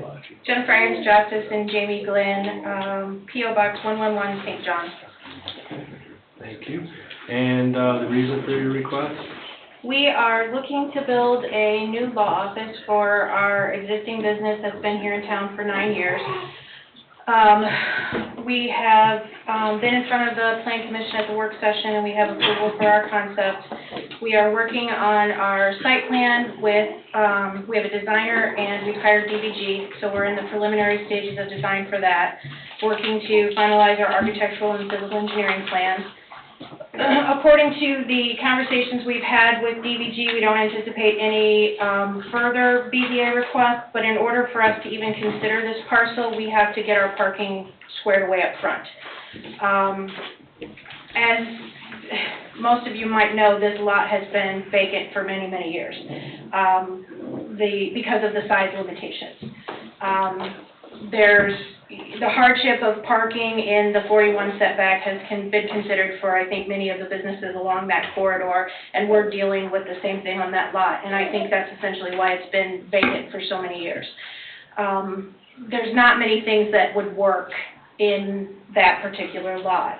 But I do think that our proposed use would be a good fit, especially for the adjacent neighborhood. We're going to be a very low-traffic establishment. Our building design has a residential character, so I don't think there's going to be any adverse impact on the neighborhood.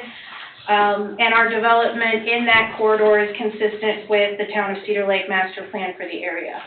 And in terms of the parking variances that we are requesting, we do need a variance because of the 2 setbacks, but we also have a fairly good sized right-of-way on each side, which adds a considerable amount between the parking lot and the roadway. Okay. Thank you, ma'am. Chris? No. My coverage is fine. Okay. Okay, so this item's been at the Plan Commission? Yeah, it was there, and it was discussed also, they were going to have their entrance off of, what's that, 135th? Yes. As opposed to 41, so that eases up traffic a little bit there too. And they also said that they wouldn't have like 5, 6 clients at a time in there. They, like, each would have 1 client there, and so there wouldn't be a big traffic flow. So I don't think we saw much problems, did we, Jared? Well, there were I had some questions, and I still have them. Okay.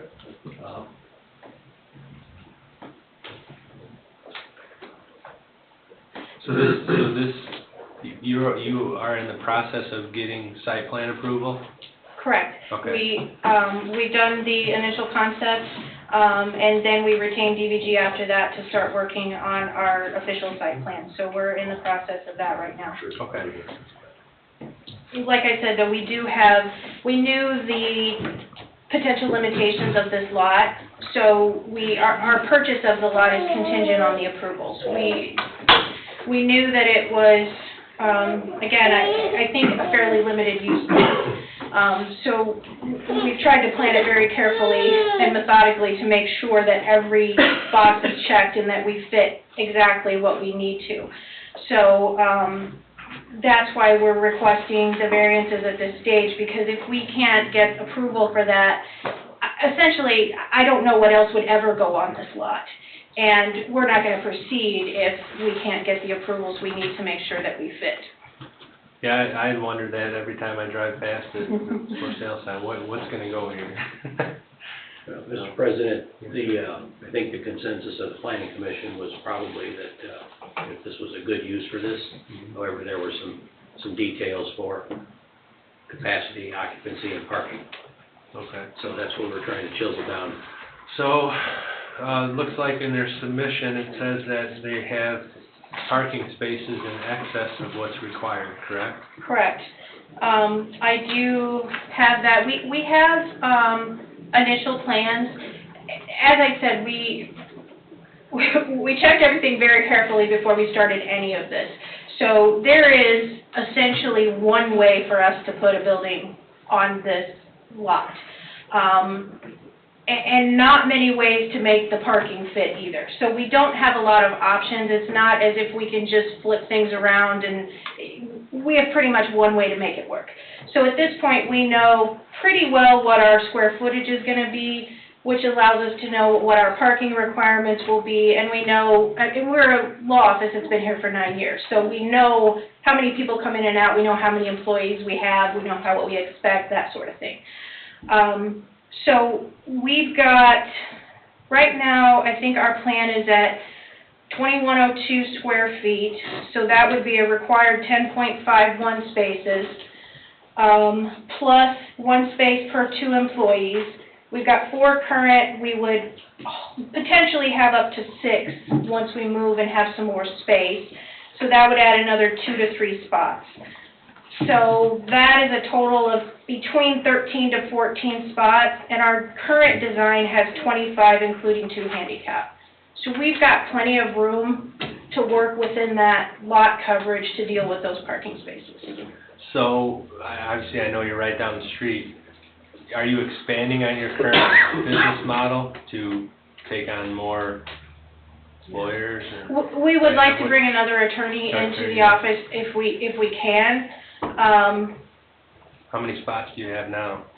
In our current parking lot? Not much, is it? 5. 5, yeah. 5. So With 4 employees, so, you know. Okay, all right. Yeah, we won't know what to do with this number of parking spaces. Gotcha. Park a boat? I mean, Jill said that. Right, didn't I tell you that Jill said we could have a carport out there? What else did she say? Yeah, right. She did something on a computer and talked to somebody else, I don't know who it was. You have a picture of the boat. You said it's gonna be, the building's gonna be 2102, the square footage? Yes, Okay. yep, All right, and this is gonna have a basement? yes, but not, Is it gonna have a second story? no second story. We Is it gonna originally be- thought we might. Is there gonna be dormers on this building? I mean, is there gonna be, this is gonna be a single-story building with a hip roof? No upstairs occupancy? none of No that stuff? upstairs occupancy, no. Okay. Did you see my mouth hang open when you said hipped Well, roof? I've no idea. there's a lot more parking spaces than you need, and I'm Yes. just asking. No, we because, did that Because on- we don't get more parking spaces than we need, we get In less. this town, I know, and that is exactly why I did it. Because I know that that's an issue, and I wanted to make sure I covered, if we can shrink that down and we don't need them, we may do that. But our thought was, put as many as we can, because I can back up, but I can't add.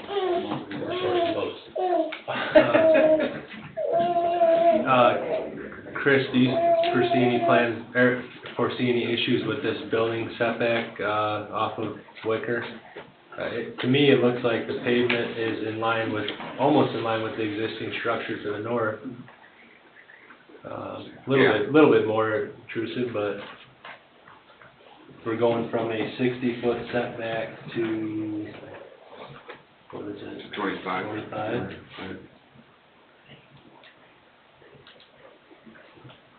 I know we have this discussion from time to time on properties in this corridor with setbacks, but, if serious widening were needed in the future, I think it's been discussed that the town would take measures to get that property if it's needed for road right-of-way, so.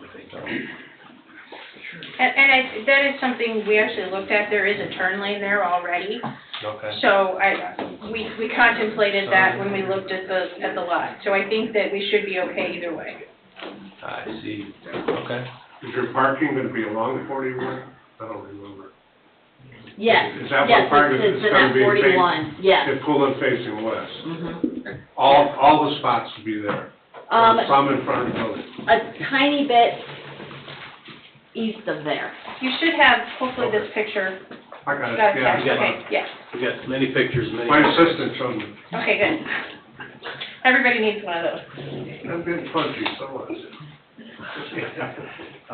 If you, We need to get to remonstrators, if you guys can please. Hang on. Okay, we have one here. I'm assuming you're going to continue the sidewalk out 241? Whatever's required for the ordinance. Okay. Yep. Okay. You probably need to know for sure how long that sidewalk really needs to be. This is why we went to DVG, because we don't know those things. Okay, is there a particular reason you have two entrances here? The second one is the parking, the smaller area was intended to be employee parking. Okay. So that's why we had that second entrance to the employee parking area. Just to break it up a little, so it's not in like one thing. I understand. Ridiculous looking I parking lot. understand. During the Christmas season, you're not gonna be temporarily parking Amazon trucks there? Common Ed's does? No, apparently, Somebody's not okay with that. Just asking. no intention of anyone using our parking lot, absolutely not. Okay, all right, I'm done. Okay, all right, please have a quick seat. Are there any remonstrators out there for or against this variance? Yes. Okay, you guys wanna come up one at a time, or? You're up first. Please state your name and address for the record, please. Dan Roper, 11027 West 135th Place. Okay.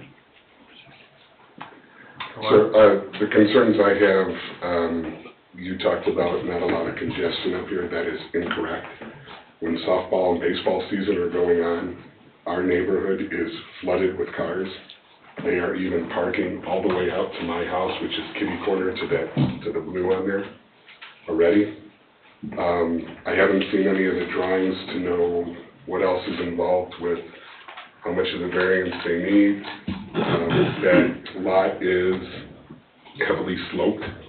We already have drainage problems when it rains heavy, with water running through, coming into the two sewers that are there. Again, at this point, I'm not for, I'm not against. I just want some more information about what it's going to look like. You had mentioned two entranceways off of 135th. We're gonna look at that real quick. Have you attended any of the plan commission meetings, sir? No, sir. So, again, my concern, what hours are going to be kept as far as business hours in that area, weekend activity. Mr. Roper, that's kind of the layout.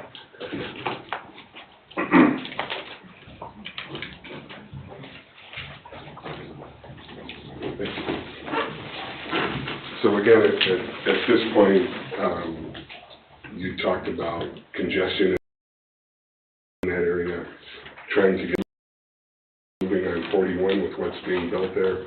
You can sit there and wait for a long time to come out of there. Again, the slope is one of my concerns as far as security lights going on in the building, shining in my house at night. How late those are going to be on. They're obviously a lawyer's office. You're going to have some type of security situation around there.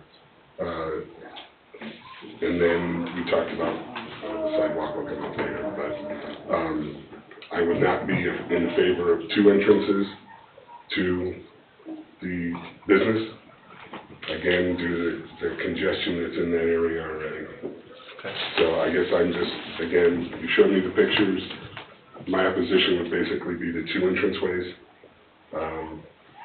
And whatever little bit, again, you only said there's going to be, I guess why we need all these variances, is it because we have extra parking spots you're putting in?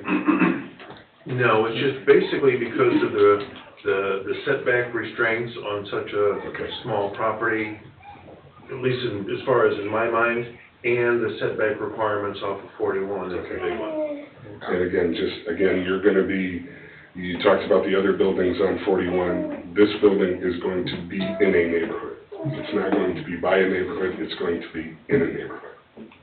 So there's obviously some, from the drawings, the aesthetics, the green areas that are going to be left.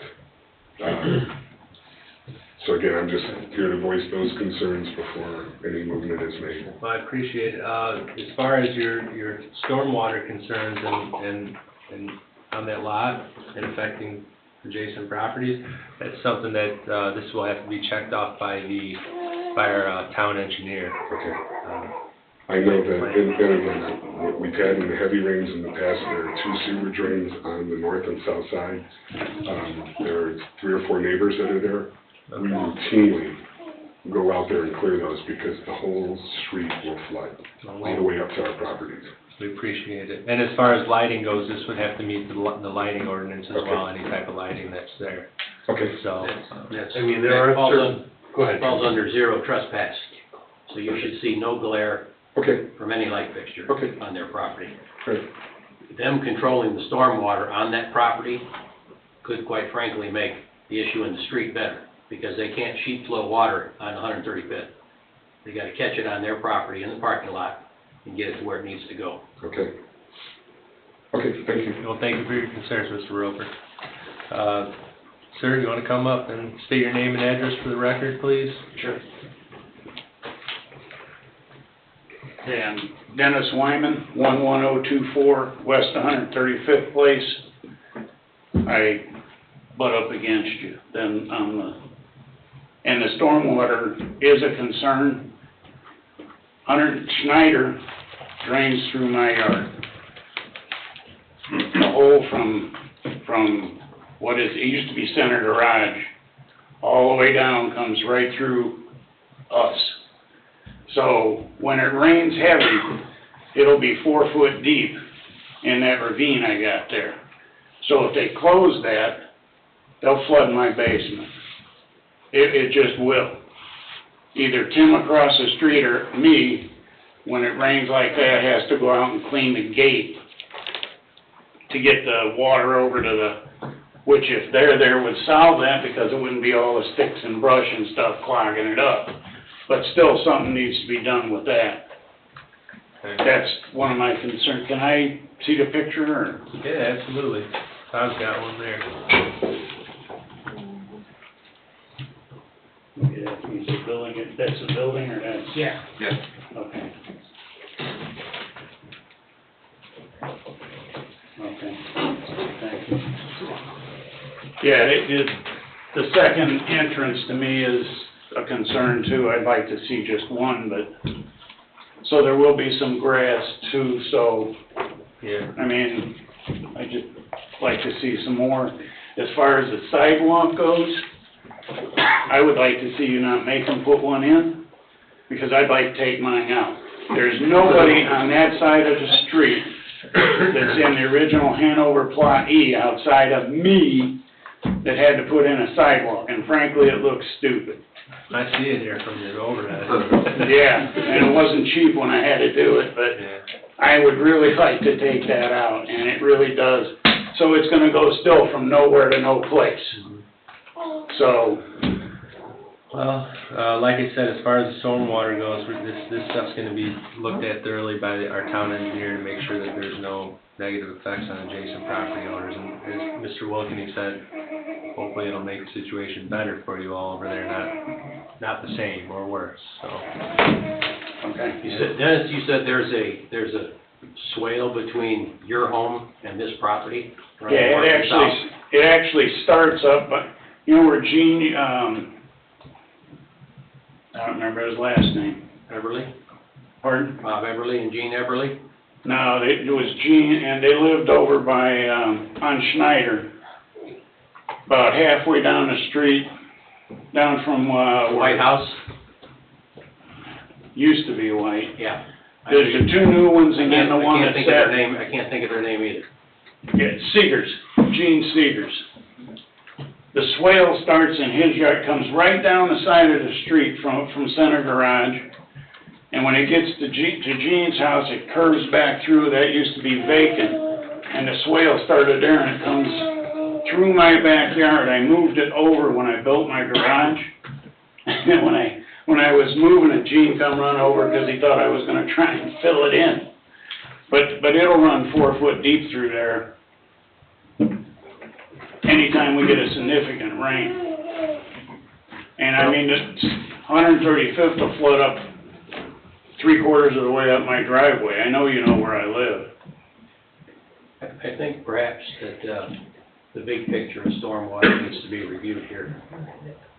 Kind of like, some of the other properties of late that have been in front of us. That's something that the planning commission would have to, push for, huh? When you're giving your site plan approval? So. I mean, it's something you guys don't wanna flood out either, so, I mean, it's something that needs to be addressed. Anything else, Mr. Wyman? I don't think so. I moved in there in 1981, and that lot was for sale when I moved in there, so, Okay. yeah, it's been vacant a long time. Yeah, well, I encourage you and Mr. Roper and anyone else that's gonna remonstrate to attend these plan commission meetings as well. Yeah, There's a lot more information that's gonna go on at those regarding this Well- property that would concern you. Yeah, I had some concerns about if it was gonna be a two-story, but I mean, a lot of that got answered, so I'm happy with a single, one-business building. I mean, we've had car lots try to go in there and all kinds of stuff over the years, so. Yes. I think we talked about the planning commission, I think this is a really good use for this. Yeah, I mean, when I bought the house, I was told doctor's office, lawyer's office, dentist, something like that was all that could go there. And that's what we've fought for, I mean, Yeah. so, No, I think this is, we're on the right track here, and you're right, there's a few more I's to dot and T's to cross. right, but I mean, I don't think it's a no-go or, you know, but I mean, I'd just like to Well, see some more before. Yeah, but back to the sidewalk, I think you're gonna see more sidewalk. Okay, then what about it going someplace? Sooner or later it goes someplace. Yeah, okay. Sooner or later it goes someplace. 1981, I put that in. I get it, Dennis. 1981. Dennis, and I know what happened across the street a long time ago. So, Okay, but they've built houses on Osborne since I built my house years after. And I was told they'd have to put sidewalks in. Nobody else puts them in. I'm not sure that's the march that's going on right now. All right, thanks, Mr. Wyman. Thank you. Appreciate it. Is there anyone else here for or against this variance? Abernathy, do you have anything online? No, sir, no one. All right, thank you, ma'am. The public portion is now closed. Will the petitioners please come back up? Chris, anything else you got for us? I think I just have to share the same concern, and I know it's a conceptual drawing right now with that west entrance close to 41. We can reasonably expect the state to probably come through. I don't know if that's part of their current expansion project, but with the way things are trending in the growth in Lake County, I would reasonably expect in some future period that 41 get expanded further in that area, and that west entrance would be very close to the intersection there, potentially, depending on how the state works their project.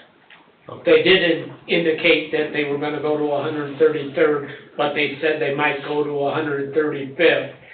And, they were supposed to start it in 2022, and now it's been moved up to 2024. The town of St. John put them back at least a year. Well, would it be fair to say that that would be something that would, Site plan. be more important for planning Yeah, commission? but I think it should be noted here. Okay, all right. And as far as the drainage concerns, it was obviously a concern of ours, and we reached out to Don, and he gave us some fancy maps with some arrows and things, and told us we had to do some stuff, so. Yeah. Yes, we're definitely aware of it. Yeah, ultimately, we want it better. Yes, yes. Yep, we're aware of that. And I can address maybe a little bit with the entrances issue as well. Just to clarify well, first of all, I guess I would say we don't absolutely have to have two entrances, but the second one was designed to be just employees, so there wouldn't be, I mean, there's quite honestly not going to ever be a lot of traffic in and out of our parking lot. So that particular second entrance, virtually none. You know, I come in at 7:30 in the morning and leave at 5. That's, you know, in and out and that's it. And, you know, Jamie's a little bit later than me, but same thing, so. I think Mr. Salatas made a really good point regarding the west entrance.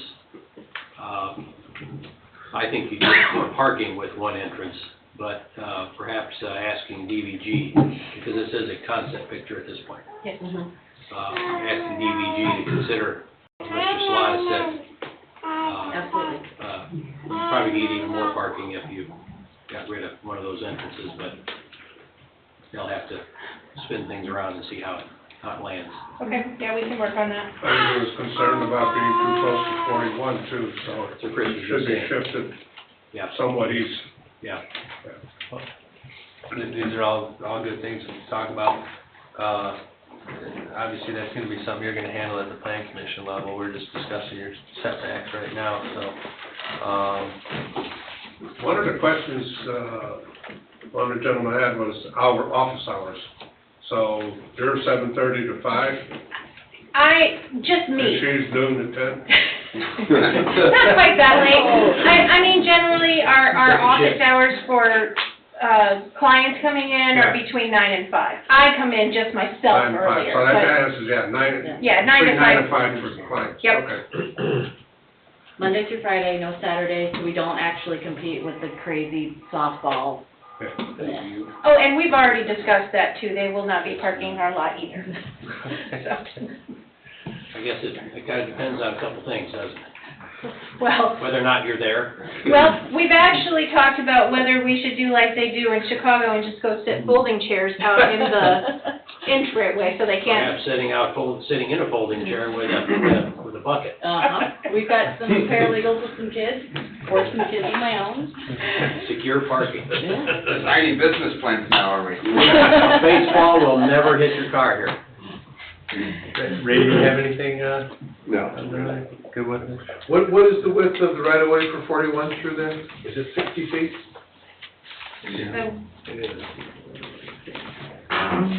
But as was stated earlier, that 60 foot is from an unimproved turn lane, correct?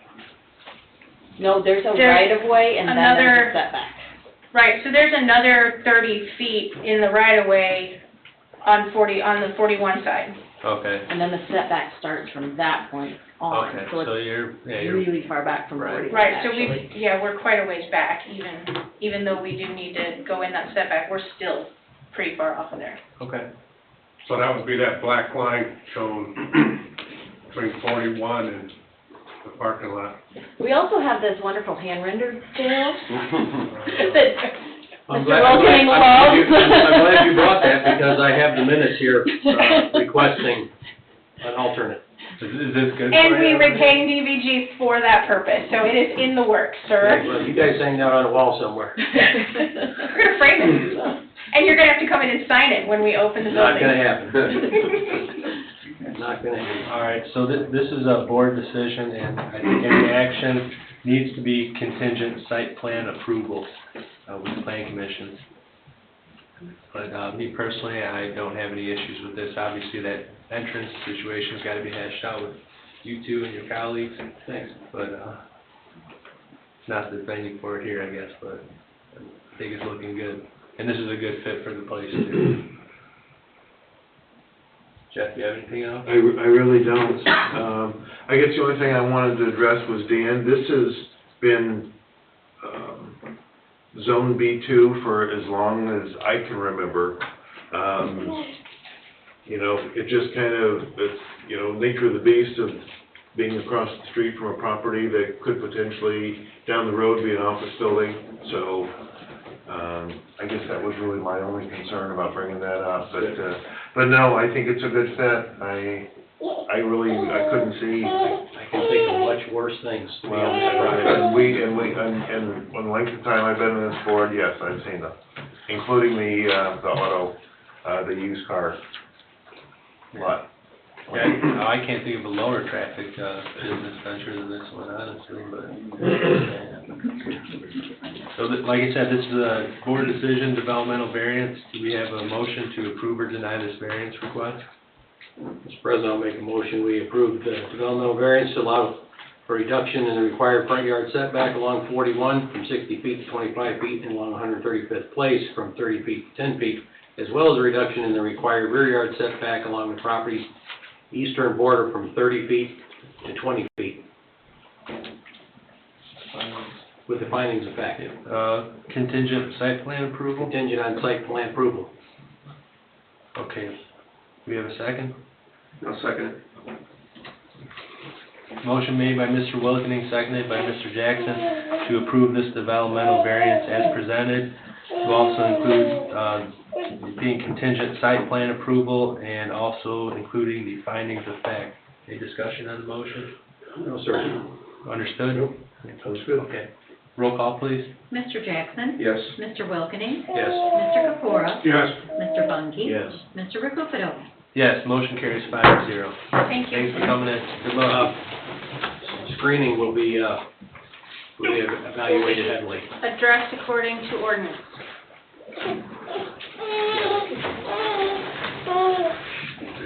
Item number 5, new business, is Cadillac Developmental Variance, owner petitioner Russell Cadillac Jr., 13325 Rockland Street, Cedar Lake, Indiana. Property being in the vicinity of the same. This developmental variance is to allow the petitioner to construct a 32-foot by 32-foot pole barn with a wall height of 12 foot and an overall height of 18 feet 4 1/8 inch.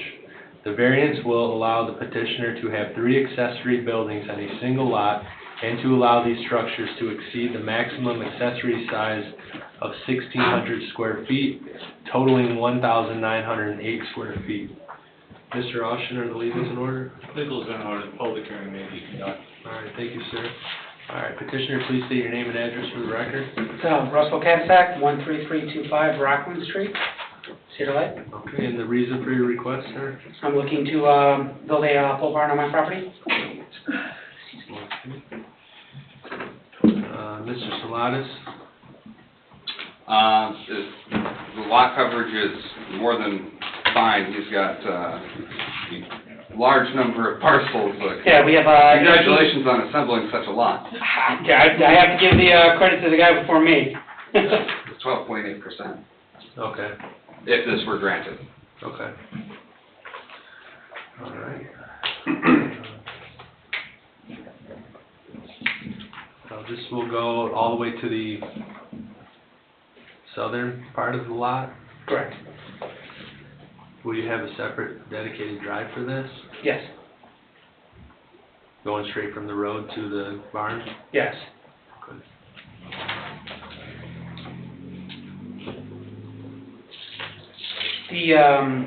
The third building is a shed currently right now. I know it doesn't say it in here, but I was actually looking at keeping the shed until the pole barn is done, so I'm able to move the stuff into the pole barn, and then I will take down the shed. Okay, So it will be the 2 structures. okay. And it will go over the square footage by, it'll be, I can't even do the math now. You're 308, with this request, you're 308 square feet over. Yeah, that's with the shed. Yep. I'll be over, I'm allowed, I can't even know. This will be about 150 over. Yeah, so it was like 140 square foot over without the shed. Okay. And what's gonna be the use of this barn? It's gonna be personal use, also, storage. I own a couple classic cars. I'm into cars, I enjoy cars. We have no storage, we have no basement, no attic space for storage, so the garage that we have now is our storage for all our house goods. The shed is obviously for lawn care, stuff like that. Also, my wife is parked outside because I actually enjoy not only with working on the cars, I do woodworking and stuff, just my own kind of stuff. So I don't really have any space to really work and go. You gonna work on just your car? Yes, I don't work on anybody else's stuff. I did that years ago and I enjoy working on cars. When you work on it for a living, you lose it. I like your pickup. Oh, thank you. That's my 56. My wife has the Bronco.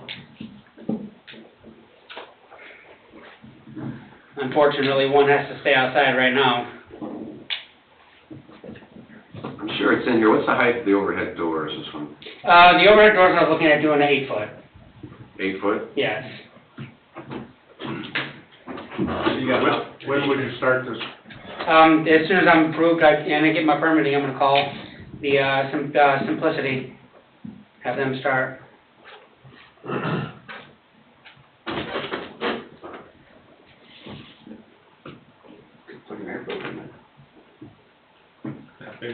So, does our zoning, No airboats.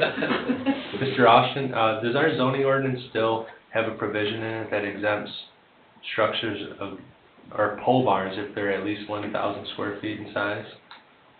It does. It does? It exempts them, you can build them if Yes. they're over 1,000 square feet. Up to 1,000 square feet. Has to be 1,001. Okay. Doesn't that depend on the acreage? You have to have, Yes. you have to have, 1.01 acre. I'm at 1.03. So I just make that mark. So really your request, is for accessory structure size as well as the height of your building? Correct. So he can build a pole barn, and you can have one, well, close to this size, he's over a little bit, but the pole barn thing is kind of a moot point at this point, I guess.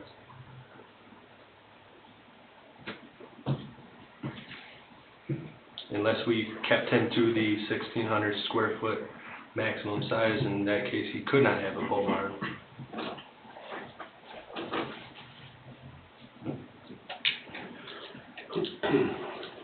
As a rule, pole buildings, we don't do sidewall heights over 10 feet.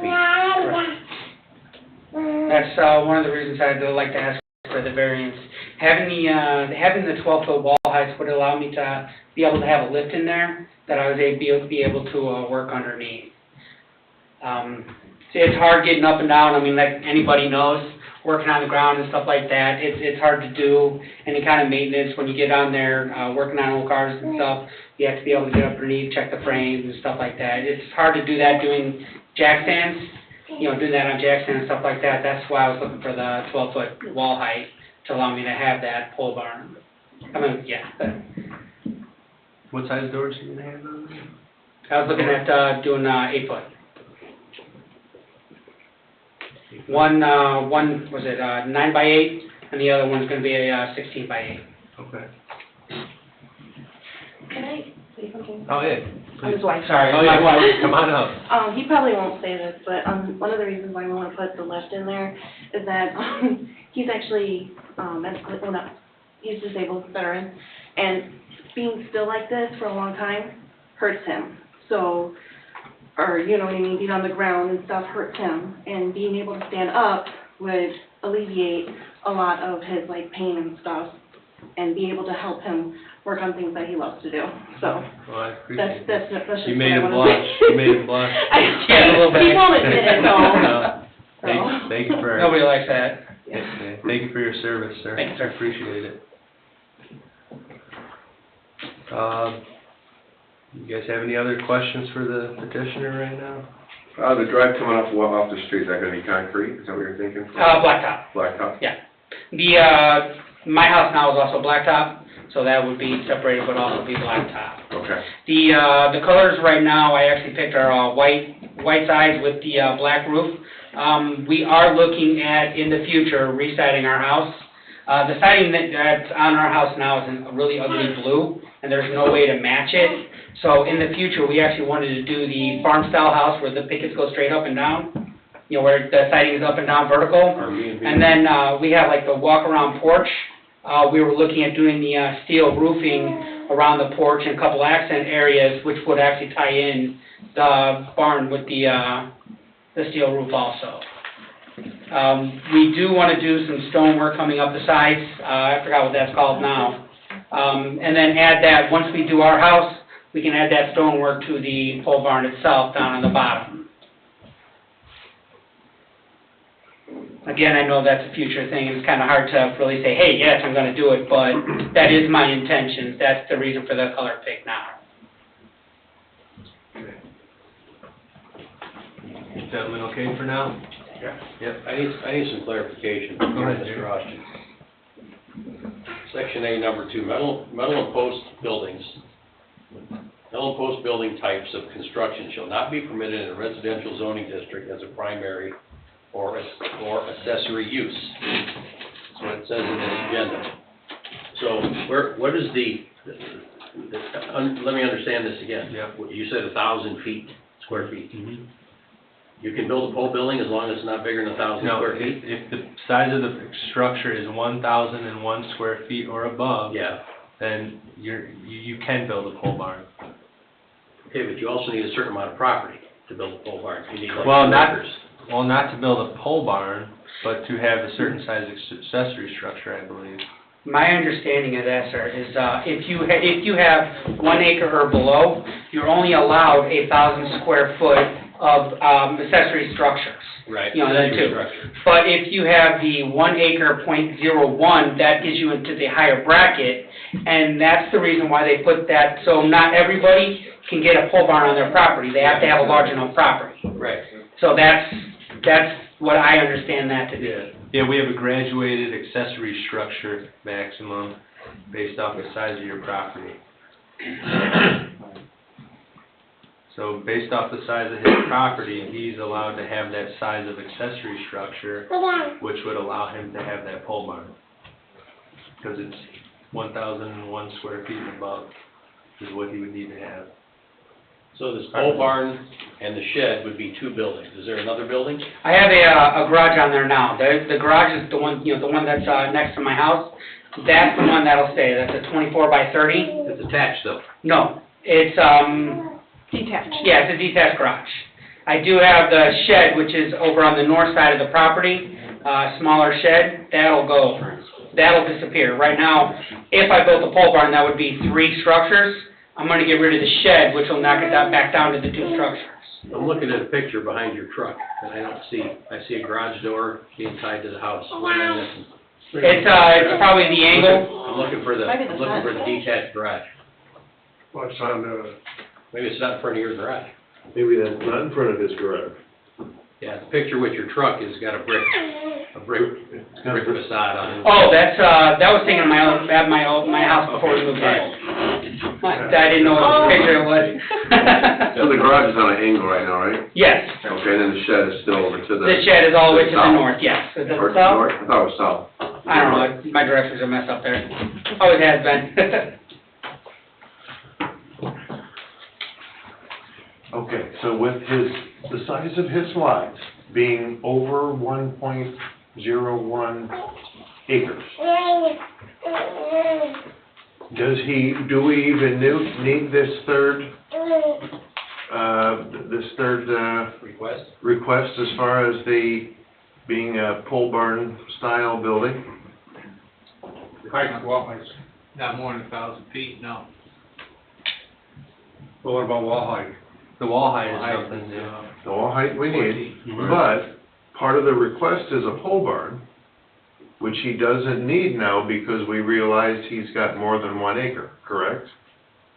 Yeah, right. You can put up a post and beam building. You can't. You can't, okay. He can't, per ordinance, By permit. right? By permit. And like you said, if he's got 1.01 acres to 2 acres, he's allowed up to 1,600 square feet in maximum accessory size. He is exceeding that with this request. By having the two larger accessory structures. Yeah, and the shed right now too. Well, which but is the planned. shed's supposedly going what? Yep. Sir, can you get creative with the trusses for this new building? Can you get creative with the trusses and get this sidewall height down to 10 feet? With the width of the garage being 32 feet, that'll the truss is at the 412, and they say the 412, you don't go lower than 412 in this area because of the snow. So I don't believe they have this, to do that they would recommend in our area. Yeah. Yeah, because this is always a sticking point here, sidewall heights in these buildings. That's why we're here, right? And most people aren't honest as you and said you're gonna put a lift in there. Yes. Many people, the last person that stood at that podium said he wasn't gonna put a lift in there or anything, and he did anyway. And you turn around, somebody drives by and sees a lift in there, hey! Yeah, I wasn't gonna do that. Well, your doors are pretty normal, 8 foot high, you don't have any crazy doors. No, I'm not gonna be parking an RV in there, I'm not gonna be doing nothing like that. Basically, the reason for the width is I'd like to have like three cars wide. I can have my, the lift on the one side and be able to have the 2 cars on the other side, like, you know, like her car, also my car, and then be able to do something on the other side. And then the depth of the structure being 32 feet, that's where I was gonna do my woodworking area. By the time you get your table saw and stuff in there, that's pretty much your, you know, that's pretty much the front side of the garage. Mr. Katasek, can you please have a seat? Yes. Do we have any remonstrators out there for or against this variance? Anyone here for or against the variance? Ms. Abernathy, anything online? No, sir. Okay, thank you, ma'am. The public portion is now closed. You can please come back up, sir. Chris, anything else you have for us? No. No, thank you.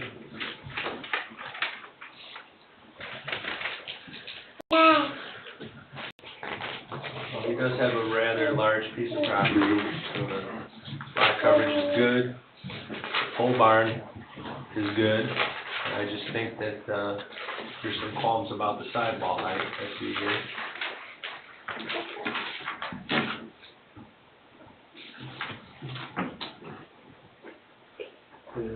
I guess I don't really have much of an issue with that. It seems like it's far enough off the street that it's not going to look excessively large, even with a slightly taller sidewall structure, at least in my mind's eye anyway.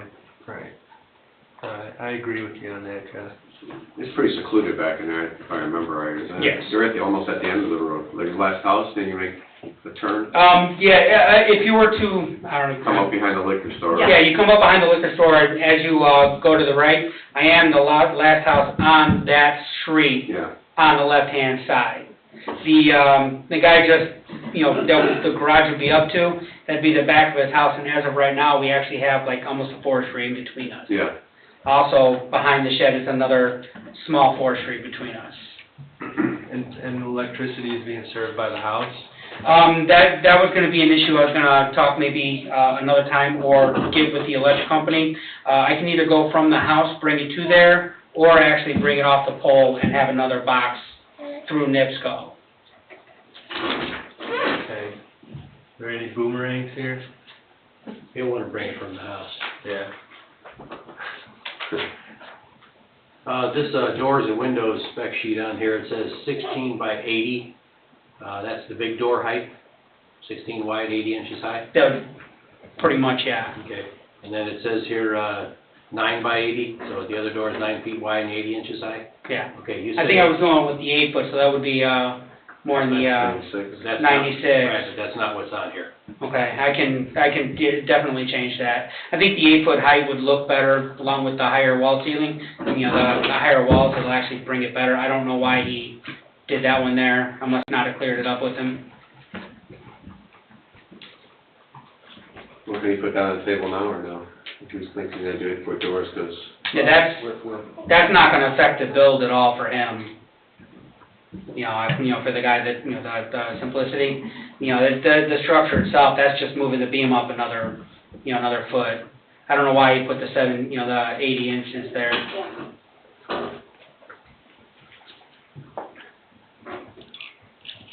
Well, ultimately, I guess it doesn't really change anything of my concerns. However, it certainly would change the price, so. Yeah, that's something that I'll deal with. I actually prefer the 8 foot door heights myself.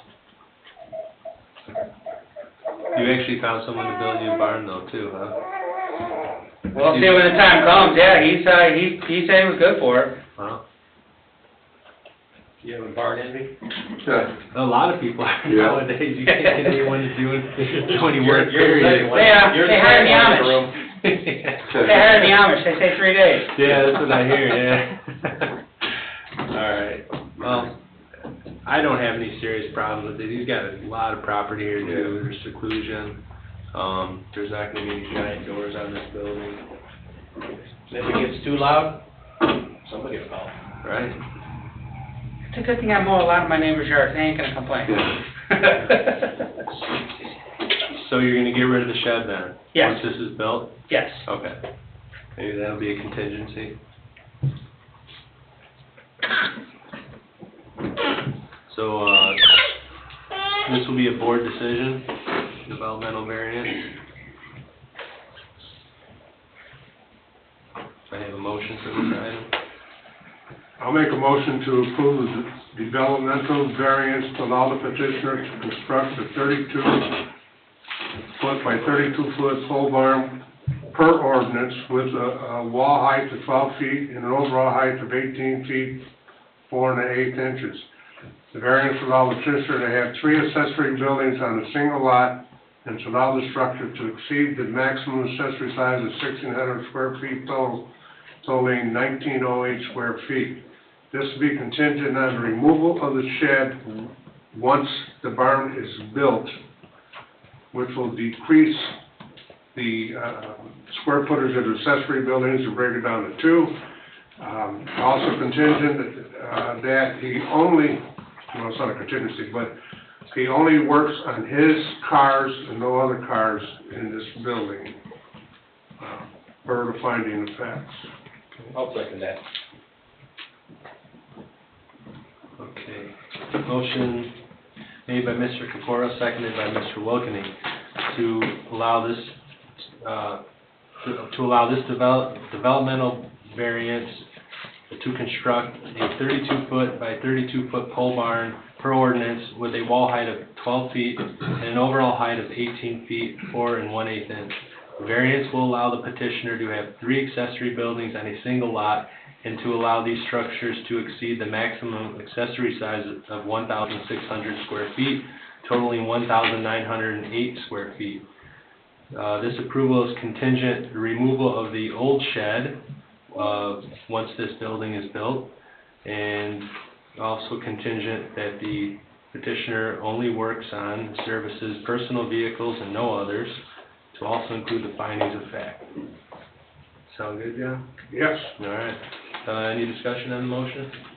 No, him mentioning the larger doors, those need to be included in the... And the doors to be increased to 8 feet. 8 feet from 80 inches. Mr. Chairman? Yes. If you zoom in, they do have 9 by 8 opening. That's the word opening right next to it. Oh, yeah, it's not a 0? Okay, forget it, I said Okay. anything. Okay, forget that. All right, you understand the motion, sir? Yes, sir. Okay. All right. Good motion made here and seconded. Roll call, please. Mr. Jackson? Yes. Mr. Wilkening? Yes. Mr. Capora? Yes. Mr. Bungie? Yes. Mr. Rakupedo? Yes, motion carries 5-0. Thank you, guys. Thank you very much, everyone. Have a good night. Item number 6, Bolus, developmental variance, owner petitioner Pete Bolus, 2929 Painted Leaf Drive, Crown Point, Indiana, 46307. The property being in the vicinity of 13008 Knight Street. This developmental variance is to allow the petitioner to construct a 2-story home with a ground floor area of 741 square feet with a front yard setback of 29 feet, 6 7/8 inches on a lot with a width of 50 feet and an area of approximately 6,098.4 square feet. Mr. Austin? Vehicles are in order, public hearing may be conducted. All right, thank you, sir. And we have a petitioner here. Please state your name and address for the record. P. Bullis, the address is 13008 Ninth Street. Okay. You don't mind having my son-in-law with me? Oh, absolutely. Okay, come on up. As long as he states his name and address for the record. Yeah, that I can do. My name is Peter Angelos. My address is 399 Long Common Road in Riverside, Illinois. Okay. And the reason for the request? So he's looking to build a 2-story, 3-bath, and 2-car garage house on the property. And when he purchased the property, he purchased it with the width being 50 feet. So we pretty much are in a situation where there's nothing we can do as far as widening the lot. After he purchased the lot, he took the survey in and he spoke to somebody in the department, and they kind of helped him go through and make sure that he had everything in order. They told him that he should go get some plans, bring it back, which he did. They requested a few modifications to the plans to make sure that the structure would meet the building ordinances. So he went back, he got some changes, he came back, they requested a couple more things. So he went back, got them redrawn. That happened about 2 or 3 times. And then now that he came in, he has his plan set where the actual structure itself should meet all the requirements to be built, except for the first floor is under the 2,200 square foot limit. But with the size of the lot, it's not really feasible in order to make that first floor that size. He does have a garage that's going to be about 515 square feet. It's on that first level. It's not technically included in the first floor size. But the 2 variances that we're looking for would be that 50 feet of the lot. We can't really widen that, so we couldn't build unless we received a variance from you guys. And the second thing is that first floor, there's really pretty much nothing we can do to get that to a full 2,200 square feet on that lot to keep it. The first time we came in, they told us that the plan, we needed to make sure we kept it under the 25% of the lot size. So that's why we made the house a little bit smaller, and why that, we can't get the 2,200 square feet on the first floor to also meet the 25%. Chris, what's the 2-story home, first floor square footage? Is it 8 something? The way the current ordinance is being interpreted is that it needs to be 2,200 square feet for a 2-story house, combined square footage. It reads ground floor. Yeah. Square footage. But that's a cleanup that we're going to be making as part of the new zoning ordinance. So he needs 2,200 square foot overall. Yeah. For both combination of, Will that include the garage in the basement? No. Okay. So do you know? But when you get your taxes, it will. That's for sure. If I have it next year, you guys want to see it. You got some pretty good pictures in here. You got some real good stuff on I this. think the total square footage. Yeah, so it's about 1,300, so we're still a little bit under the total square footage, but in order to The total is 1,824 square feet. What's the total of that again? 1,824. Yeah. That's with the garage? Or with the No, garage? not the garage, not the basement. 1,824? That's the main floor and the upper floor. That's not including the basement or the garage. So 1,824. So we're slightly under, but You're slightly under the overall square footage for a 2-story home. yes, sir. Yeah. So is there gonna be living space above the garage then, I take it? Yeah, Okay. the upstairs is gonna have the dining room and a living room in the upstairs area, Okay. with 2 bedrooms upstairs, and there's gonna be a master on the main level. Mr. Salatas, do you have anything for us? Yeah. Come back to me. Take your time. Pass. Yeah.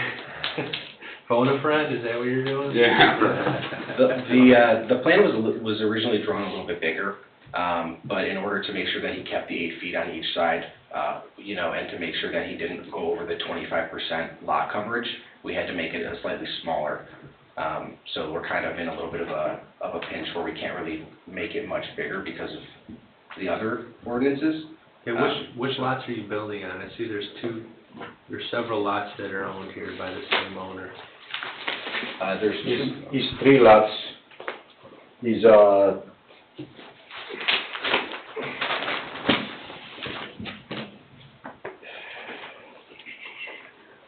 He's the guy with all the info. I'm just helping making sure that everything gets communicated properly. Margaret, is this another one where the pin doesn't match up with the lots, 2 separate lots that are on GIS? Well, we do have the 2 separate lots, or PIN numbers here, but the PIN number he's referencing is the 23-330-29, which is this one. That one there? Correct. Okay, thank you. But there's 2 lots. Correct. two individual parcels? Yeah. There's Yeah. two assessor parcel Yeah. numbers, they both share the same address. It's the, We go to this one here. pretty sure it's the first one. The first one. So what is the reason why you're here then? With you own enough property to do this? Okay, what happened, I purchased the first one first, and what happened, he put everything in the plan to build this one, and the guy coming in and he say he want to sell the next lot because the epidemic happened and he got money problem, so he want to sell the other one, okay? So I started this one here, and start everything going, and the guy sell it to me the other one. And I got 3 kids, so I want to build now one for me, and later on, one of my kids, he want to move next door. So he Okay. built, Yeah, And now the transactions happened almost a year apart. You know, so he basically purchased this one to build this house specifically. Okay. And then, yeah, like he said, his intention is to build a second house on the other one in order for, that was the whole purpose of the second transaction, was to be a separate property. Okay. yeah, I guess the Silver Lake back 2013, they put in action, so the guy told me. Yeah. So he sold those 2 lots, they split it up, I guess, and he need to get more money in action, so he split it up 2013, and he sell in action to the first guy I buy it, and the other guy, I guess he buy it, I don't know when, and I guess they need the money for the epidemic, so he's coming in, asking, I want to buy it, and I said, okay. I guess we have another one of those create your hardship situations. Yeah, I mean, so basically what you're telling me is finances, because you already had plans drafted up, and now you really don't want to change the plans now that you own this property. Yeah, part of it is that there's already been, you know, a lot of money that's been invested strictly for these plans. Second was when he decided to make the second investment in the other lot, it was strictly so that he could have, you know, one of his kids eventually live there. It wasn't to make a bigger house or to maybe make a little bit more like value into one. It was solely to have, okay, well, if I have 2 properties here, you know, I could have my family next to me. Otherwise, he would have never even have bought the second lot. He'd be here with the same conversation, but only owning 1 lot. You know, you get older, you want one of your kids to be next to you, something happen. No, I understand, I know it. Yeah. A big thing that I've been trying to advocate against is some of this extreme density we got going on in the town, and this, you know, putting 2 houses now on 100-foot of frontage, to me, doesn't seem like it's a wise idea. But I understand where you're coming from, as far as having family near, but it's not something that I generally like to see done. The plans wouldn't change if the house was moved over. The lots were combined again, as they were once upon a time. Yeah, he would still have, he'd still be in the same predicament if he kept with these plans for the house, but there would be no real reason to have the variance, because he has the property. He'd need no variance. He has the property to build the house that would meet our requirements. Yeah, he would just like lose significant value, and, you know, if he'd never purchased this property next to him, which he only did to have as a separate property, I mean, they happened a year apart, you know, then the conversation would be solely on whether or not, you know, we could get the variance for this 50-foot wide lot. You know, the other lot was really only brought into play to be a completely separate transaction. And as he mentioned, you know, a couple of years ago when the city decided to, they sold it with auction, they actually divided this lot into 2 different, so that they could profit off 2 different lots. And now, you know, it just seems a little, you know, tough to now, you know, you purchased them 2 separate lots after they were sold that way, and now we have to combine them again and take the loss on. Well, it's your job to do your due diligence when it comes to zoning ordinances, so you may lose off it, you may not lose off it, but just like I told the previous petitioner, all this stuff is on our website for people to see. You know what you're up against before you purchase property and before you come to the BZA. So none of this should be a surprise to anybody. No, we understand that. We're here because we need, you know, this is part of the process, and while we didn't actually, even though it's available, we didn't know when the second purchase was made. we understand that this is part of the process, and that's why we're, Well, that's why we're here. Mr. Austin, again, if he was granted a variance to build a house on the lot that's highlighted, he owns a lot next door now. We couldn't grant any variances for anything on the next lot, because he created a hardship, didn't he? It can be construed that way, and if you did, as a judicial body, you would find against him on that count. Yeah. You would not meet the burden of proof under the code. And I don't want you to paint yourself into a corner. Sure, and if I could just say, the property that he's thinking, I mean, I'm marrying his daughter, and we're gonna be moving to Illinois, because I have to work out there. So You'll be back. if this, I'm sorry? You'll be back. Yeah, as soon as I get the first property tax bill, I'm sure I'll be running back. But, he has no immediate plans to be building on the other lot. And, you know, circumstances always change. I think it's more intended for, I would think it's for his son who's 14. I mean, it's gonna be years down the road. It's not gonna be even within 5 years. So, it's not. Those hardships that you create for yourself, I don't think there's a statute of limitations on those. Sure, but I guess my point is to be that there's no actual intent right now to build a house on the property. It could be sold, the lot could be sold separately, it could be sold vacant, undeveloped as it currently is. So that's why we're only looking to build on one lot. There's no intention to build on the other one as of now. Is there a hope that, you know, maybe someday he'd be able to live next to his son? Sure, but, you know, who knows where he might be. We see this all the time. It's the exact circumstance. Jeff, any thoughts? Well, it's an awfully skinny lot. I mean, it's like, that's a lot that's designed to fit, you know, a 100-year-old cottage on. And I wanna try, but I just can't wrap myself around it. Okay.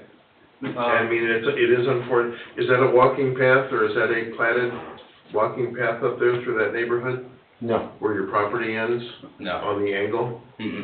No, that's, there's some trees back there, and it's elevated, so it looks over And then the. it falls off down Yeah. toward Lake Shore Drive. Yeah, so there's nothing back there. You got all homes empty there. Well, I'm just saying, when that neighborhood was platted, okay, there were many walking paths that were put in between lots. It's the same thing that happens over by the conference routes, is that a lot of those lots have actual footpath They don't designations. even have a blacktop. Well, I get it, but that's probably why on the survey here, it looks like there's a separation between you and your neighbors that fall off of Lake Shore Drive. And that may have been platted as a footpath back, well, when the subdivision was recorded, like I said, 80 or more years ago. Could you help me? I don't think I caught what the significance is. Well, when that area was probably developed, the thought was of the developer, we'll put real skinny lots, and we'll sell these to people from Chicago, and they will have a 2 or 3 room cottage to enjoy here on the weekends. And that's happened in multiple places around the lake. And that's just the way it happens up there. Some areas, they're only 35-foot wide lots by 75 feet. And that's how the developers made money back at the time, because people wanted land out here, and they could buy something, but... The relevance is repeating things from the past. Sometimes, we're not real hip on. Sure. Thus the density issue. You know, and the footpaths were there, so everybody could get to the lake somehow. We just had a big footpath, for Mr. Starcevic over here, a path from his property to the water. Sure. I do think that there's the granting of this variance provides a lot of value for the city. You know, the area where it's at. For the town, sorry. The area where it's at, if you've ever been out there, there's a couple brand-new houses right on the corners over there, which are actually on fairly narrow lots themselves. I mean, I haven't measured anything, but they're kind of tucked in, but they're really nice and they're big, and you could tell that they're bringing people into the town. And then as you kind of get down the street where our property's at, it gets a little bit different, where it's not as attractive for maybe new people to come in or people to be investing. Whereas this is going to be a nice house, and there's going to be a balcony off the back, and it's going to help spruce up the area, which I know is part of the plan, is to bring people in and to bring investors in and commercial businesses into the area. And I think that this house could help. What you submitted is, again, way better than what we usually get, but the house is nice. Balcony on the back is nice. I don't think jamming on that lot is a good idea. What will also improve the value is if you built a house to our current zoning ordinances with those two lots. I don't think that putting possibly two houses on 100-foot of frontage is going to serve our town better than putting one house on 100-foot of frontage. So that's where I stand on it. I'm going to let you guys have a quick seat, if you don't mind. Are there any remonstrators out there for or against this variance? Anyone here for or against the variance? Ms. Abernathy, do we have anyone online? No, sir. Okay, the public portion's closed. Gentlemen, please step back up. So, we have to ask ourselves, so you guys bear the burden of proof on this to, you know, when you ask, hey, can we break the rules? Now, I'm looking at this that, okay, you want two houses, but you own the property, you own enough property, put one house, I believe that would meet our zoning ordinance requirements. Now, I have to ask myself, well, why should we allow this if they can meet our zoning ordinance, and there's not going to be any practical use difficulties with this property, and, so you have to make a really good case for that. And sure, saying you want to put two houses on two 50-foot lots, it's just not cutting it for me. Sure. The density is, if we did this all around town, can you guys imagine what we would have every 50? That's why we have those legacy lots, legacy properties considerations. Right. That we changed. Yeah. We tried to help make fixing up something that was small a little easier. But these are vacant lots, right? Yeah. And it's my opinion that I'd rather see vacant lots and wait for a good deal than to jump the gun and put something on there that we're gonna have problems with possibly for 100 years down the road, like some of these other projects. Well, the one lot is got a sewer and a lot. So, because they have the one lot, you have a house there, so you have a sewer and you got already wall there. So you pay sewer and water and garbage every month, $65. Okay. So. But it's vacant though. Yeah. There's a tap there that someone's paying on. So I think, it seems like as we continue with the conversation, that it keeps coming back to the idea that, there's gonna be two houses there. There's, like I said, there's absolutely zero intent to have a second house there right now. And when the lots were purchased, there was 100% intent to have this property that, has had tens of thousands of dollars invested into it to be built upon. And I think that, to your point of, we need to kind of show you a reason of why we need to build on one lot, is, we're gonna be basically taking a bath, because of the potential that in 10 years there might be another house on a lot, when realistically, if this lot's vacated, the vacant lot next to us that has no plans to be built upon, there are other lots next to it that have been bought in congregation that very well we might sell the vacant lot sometime down the road if an offer comes through, because nothing's getting built for So how would you take a bath? Because when we went to develop this house, we purchased one lot. The idea was, and I understand that that codes were available, but the idea was, and all the financial planning was to build it on one lot. To purchase a second lot for double the price and to be only putting up one house still, it's a financial hardship. But that's not our problem. I'll be frank with you, it's not our problem. I understand. You guys know everybody in this country can go on cedarlakeindian.org and look at our zoning ordinance. I Okay, so understand. that's- I'm it's trying not to. something you didn't know. I'm trying to make the point that the intent of us building this property would be to build one property. It keeps getting mentioned that we're going to have two houses Well, you here. own the property in order to build the house that would suffice our zoning ordinance. Yes, we do. Correct? Yes. Okay, that's all, I don't need to say anymore. You know what we're saying, but what I want to explain to you is, you sell that lot next door a year from now, those people are going to be standing here asking for the same thing. And I've seen it happen a million times. The probabilities are. I don't plan to build, like, I got 3 kids, I want one of my kids is in the future build next to me, you know? You know, you get older, you need security for your kids, you know, you want something happen to you, you want to be, your kids. And listen, I'm familiar with the Lakeview there. It doesn't get a whole lot better than that. And while would he like to maybe build down the road? I mean, it's gonna be, you know, at least 5 to 10 years before the second house would even come, if it came. We do know of you know, there's been one person who owns a couple lots next to the adjacent lot, the one that we're not building on, and they have interest in extending and buying an extra lot so that they can combine them and to build the bigger property. So if that's the route that we ended up taking, you're not gonna have 2 houses on the 2 50-foot lots, you're gonna have 1 house on this one, and then an even larger house down the street. I understand, but the probabilities of what I'm forecasting are much higher than what you're forecasting. Because I've sat here a long time, and I've seen this stuff.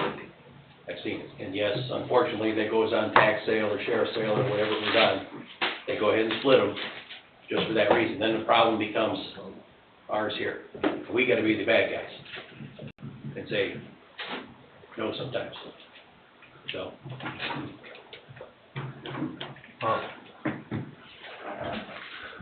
I'm pretty sure everybody knows where I stand on this.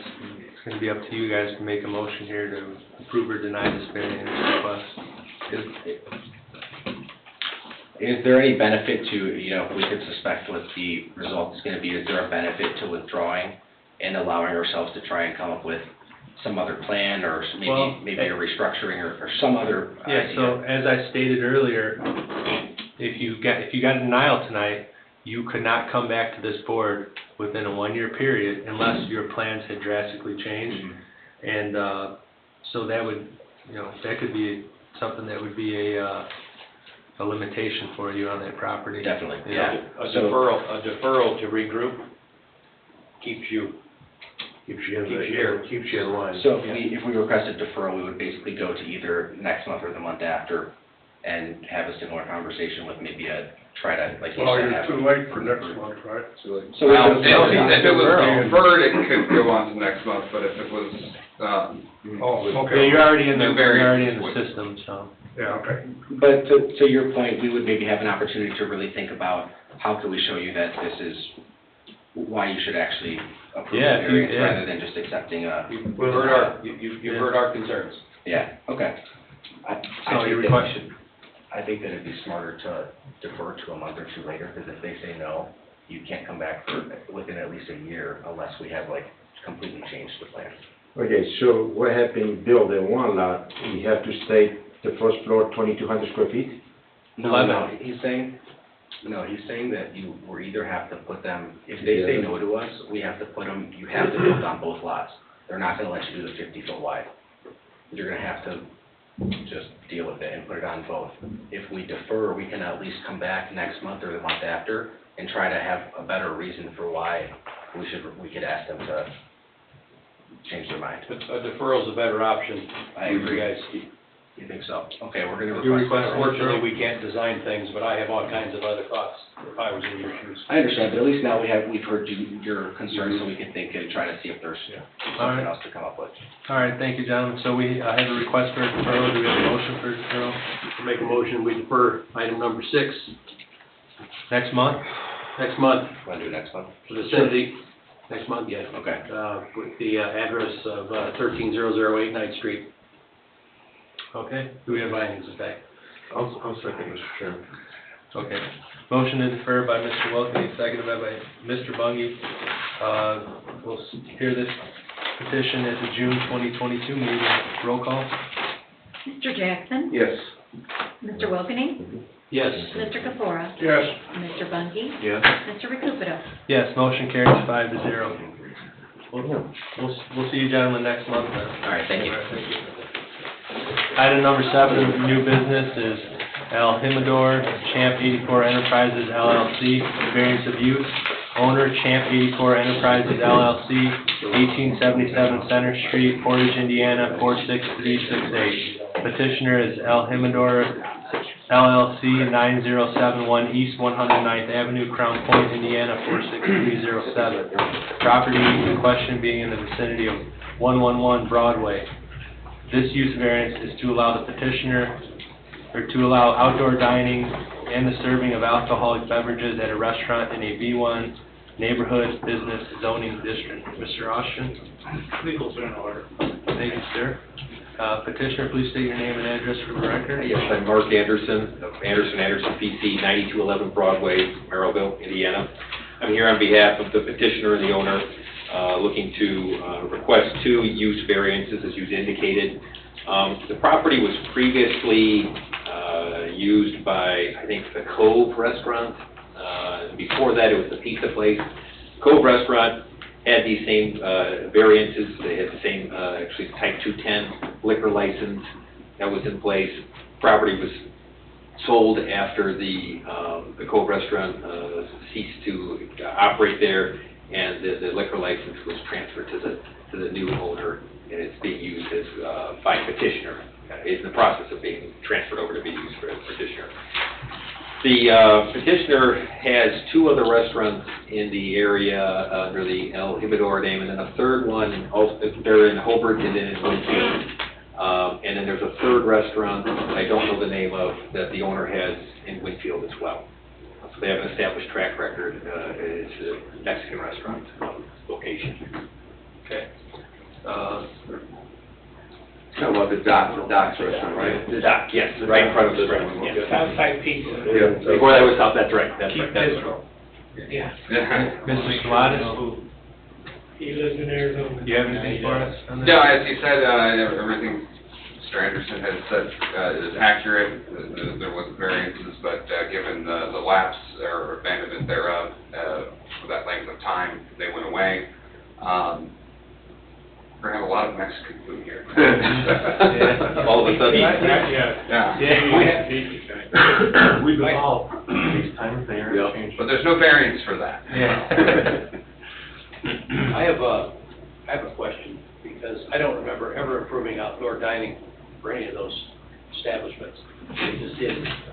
No, because outdoor dining would have required some kind of safety for the pedestrians, and when it was Southside Pizza, it was a white picket fence with cinder blocks holding it up, which is not safe for pedestrians. What we discussed and approved was they could take their food out there and sit down and eat, but there would be no service out there when it was Southside Pizza. Okay. He also put that fence up without us approving it. Okay. Number 2. Number 3, I think it's still there, and you're right, the safety factor with no bollards or what have you there is in question. That would be the only questions I would have for that would be that part. The rest of it, I'm okay with. Right. So safety. Except the parking, was that parking lot paved now? Yes, yeah, pretty sure it is.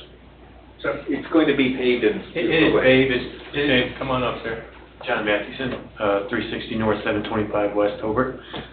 It is paved now, it's in poor condition, we're looking to resurface it to some miserable, but yeah. just curious, I know it's. But it is paved, and I go by it every day, but I don't know.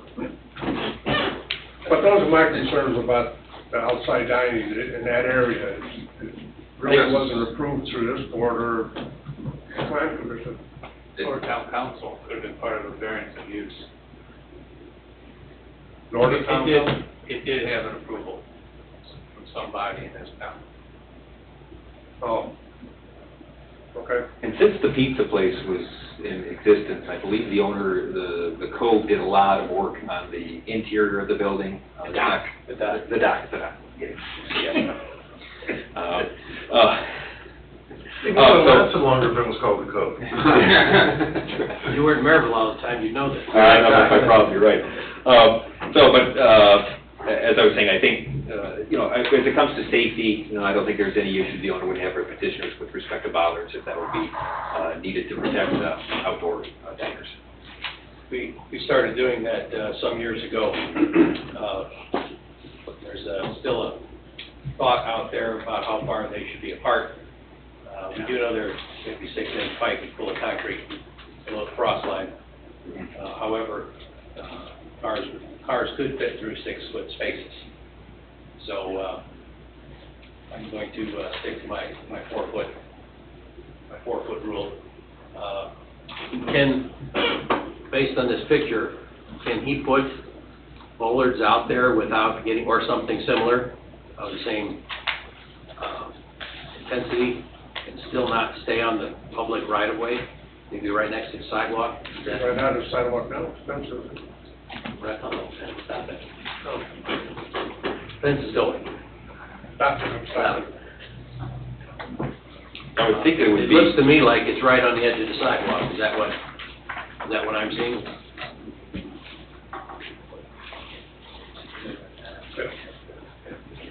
Yeah, I mean, we're talking 6-inch bollards, like 4 feet apart. 4 feet apart. I don't care if you put plastic sleeves on, make them light, it doesn't matter to me at all, but on 2 sides there. Yeah, I mean, that's a white vinyl fence now, if it had to even come in a little bit. I think there's room right on the outside. It is real close to the sidewalk right now. Yeah, I think you could do something nicer than that white fence.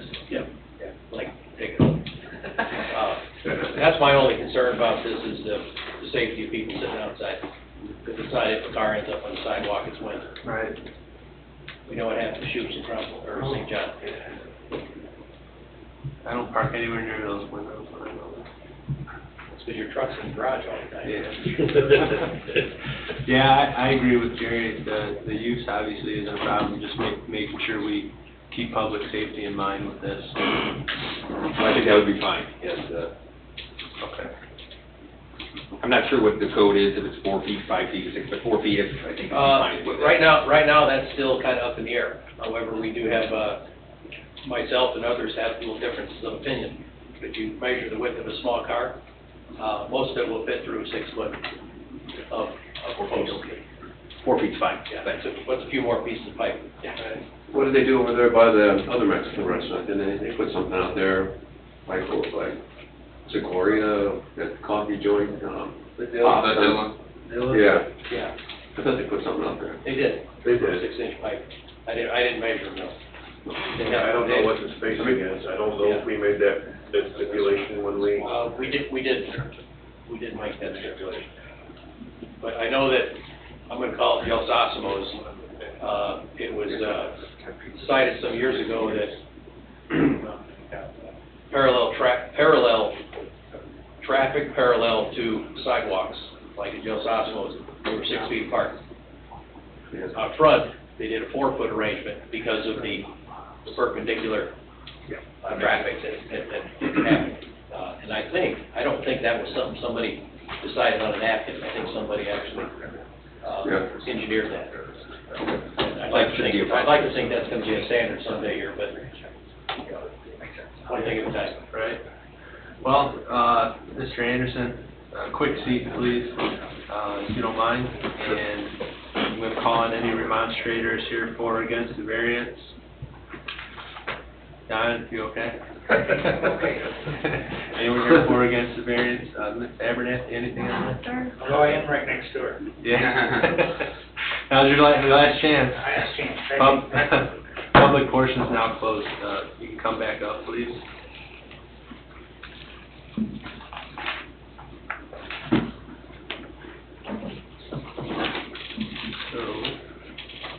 So we don't, do we have to address the serving of alcohol out there as well? So it just says dining and serving, or is this just one? Does dining override all of it? I was just curious, so it gets done right. Yeah, I don't think there's a provision in your code about it, it's just that's what's being served. Okay. But it is being served. I actually know I have to come back in a month and ask about serving alcohol out there, so. Gotta go ahead and get it done. Yeah, right. make sure we cover it. So, unless you gentlemen have anything else for this gentleman, I just have one question. There's page, let's see, what is it here in our book? It shows the overhead, with, diagonal parking lines, and then there's like a pencil drawn parking plan. Is one of those supposed to be leave over the other? So the straight ones are what's in place right now, and the other ones that are diagonal is, I think, what was there before. So we were just, when we were gonna asphalt, we were just seeing how many parking spaces, what the differences would be basically between the two. But what's there now are the straight ones, the hand-drawn one. Okay. how many tables and seats are you proposing? I think there's 4 or 5 tables that are on that patio right now. Okay. That are existing. There's no room for any more, so I don't think there's any change there. So what was there before? Give us a number. Go ahead. Give it 5 tables. 5 tables, how many? 4 chairs each. Yeah. Occupancy for 20 seated? Yeah. Yes, but his parking plan has to accommodate everything inside also, doesn't it? It's supposed to. Well, looks like he's got plenty of parking places for that, that's rather small. What's the occupancy on that restaurant? There, and I believe it's like 67, something. It's pretty low number. It's a small building. Yeah. And I believe right now, there's 30 parking spaces and 2 handicaps, so 32 overall. How many tables inside? I don't know that. Not many though. We, 10 parking spaces for outside, right? This picture doesn't show 30 spaces from us. Isn't this is the roadway, the public roadway that goes east and west?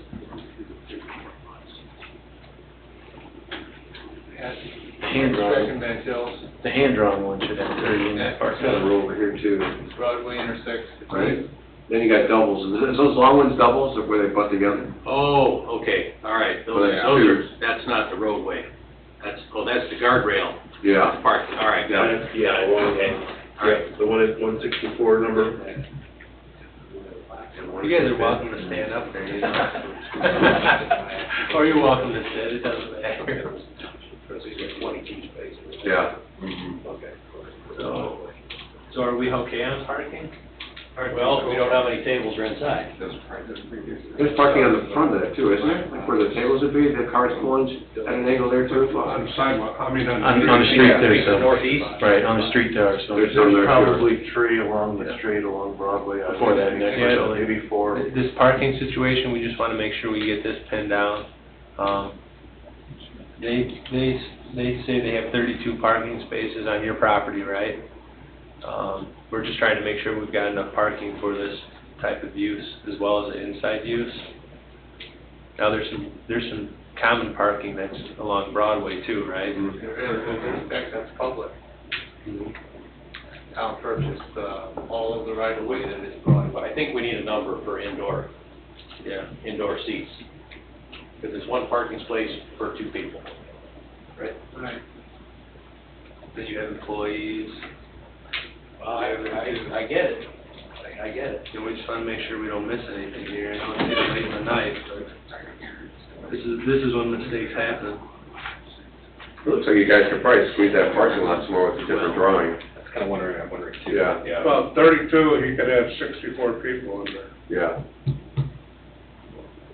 Some of those spaces are super long, so I'm not sure you can do something else with that either. Right. Bus Is that parking. what you're talking about? Bus parking. Yeah. RV. Now we know if there's not enough space.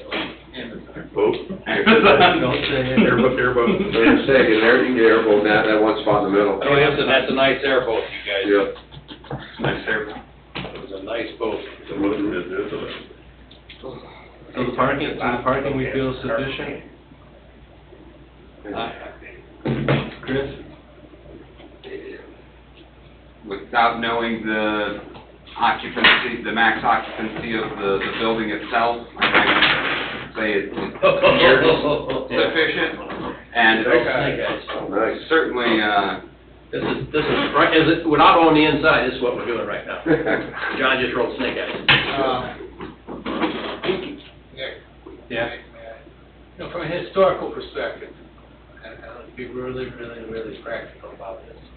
Keith Bisdell ran his restaurant, pizza place in there, it was approved, it was checked off, everybody was in there and out of there, and it worked.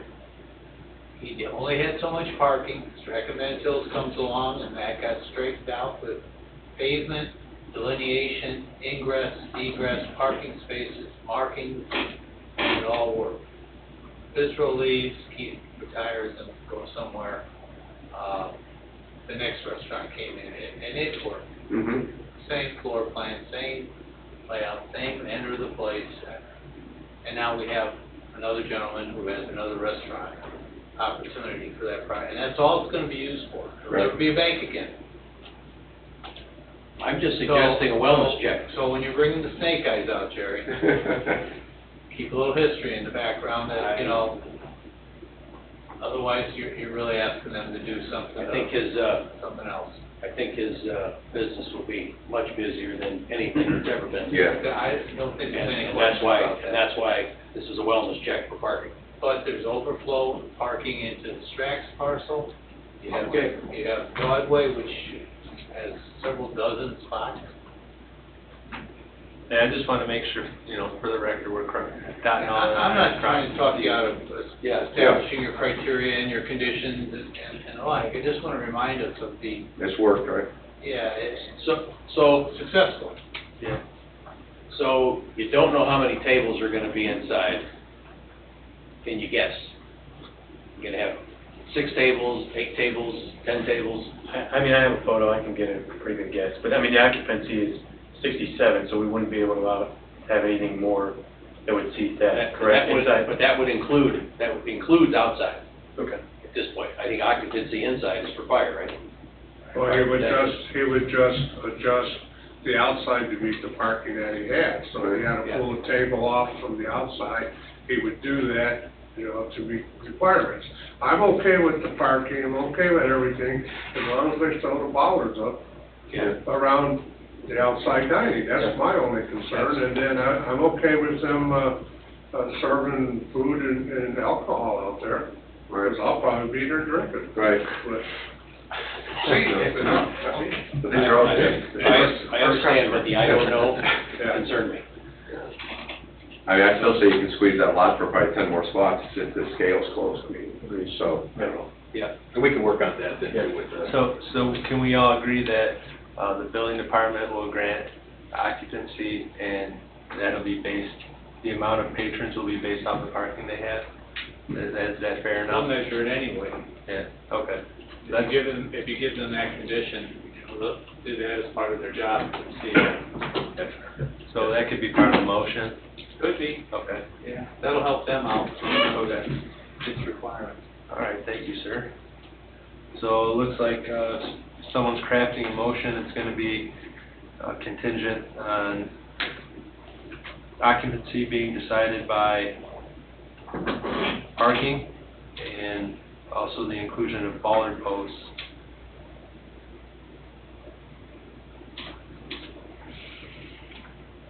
You said the parking is gonna dictate the occupancy? Yes. No, Well, just the opposite, occupancy being based upon parking. Yeah. Yeah, okay. You can't have more people in that place and Well, I mean, that's, like I said, that's the fire part, so. Well, we need to, let's stay a little key here, Bob. We don't want to talk about what happened with Pete. Never, ever, ever. And then also, I agree with you. can some of the adjoining parking also be taken into consideration? The common grounds, the common parking, I'm sure that can be done in some fashion, right? You said you had 32 spaces, right? Yes, that's right, yeah. Okay, so your occupancy's 64, that includes outside. So what you're telling us is what we have to go by. Oh, he said 67 inside. 67? Inside, right? And 20 outside, he was proposing. to clarify. But you would also have to count some of the public parking, which he's allowed to use all the parking up and down that street. Absolutely. Right, but So, are you, I guess occupancy means only 67 people can be in that building at once. Yeah, that's It's a fire ordinance, right? Fire marshal, yeah. And they'll certainly be in inspecting and checking that out Yeah. as part of the occupancy process. And the number of tables will decide how much parking he needs. Fact. And if he doesn't have enough, then he'll have to adjust tables. I think Ray's right, though, you can get a lot more spaces. And you're gonna need more spaces. I think there's plenty of room there to park in. And we can count then the public parking on Broadway as part of our No, not, can't actually, but the practicality is there's a lot of it and it's really close. You can't use it all because the guy behind you wants to use it. Sitting up. I'm listening. Yeah. All right. Well, You know, there was discussion about Pizza Hut when they first opened. And of course, that was pre-pandemic, and they thought they were going to get a lot more inside sit-in dining. But I've driven by Pizza Hut all hours of the afternoon and evening, and I've never seen more than 3 cars. There's always a space up there. There's always a space in front, and that was one of our concerns. I don't know, when did they open, 4 years ago, 5 years ago? But they also shrunk their usable space quite a Well, bit. they did, and, you know, like I said, you know, now that we're post-COVID, or at least when it was pre-COVID, we were concerned about, parking spaces for their dine-in, but 90% of their business anymore, I'm sure, is carry-out. I would say that's true. So. that might be a different bird with pizza though. Well, I get it, well, but I'm just saying this because this was a concern of ours years ago, and it didn't pan out that way. Right.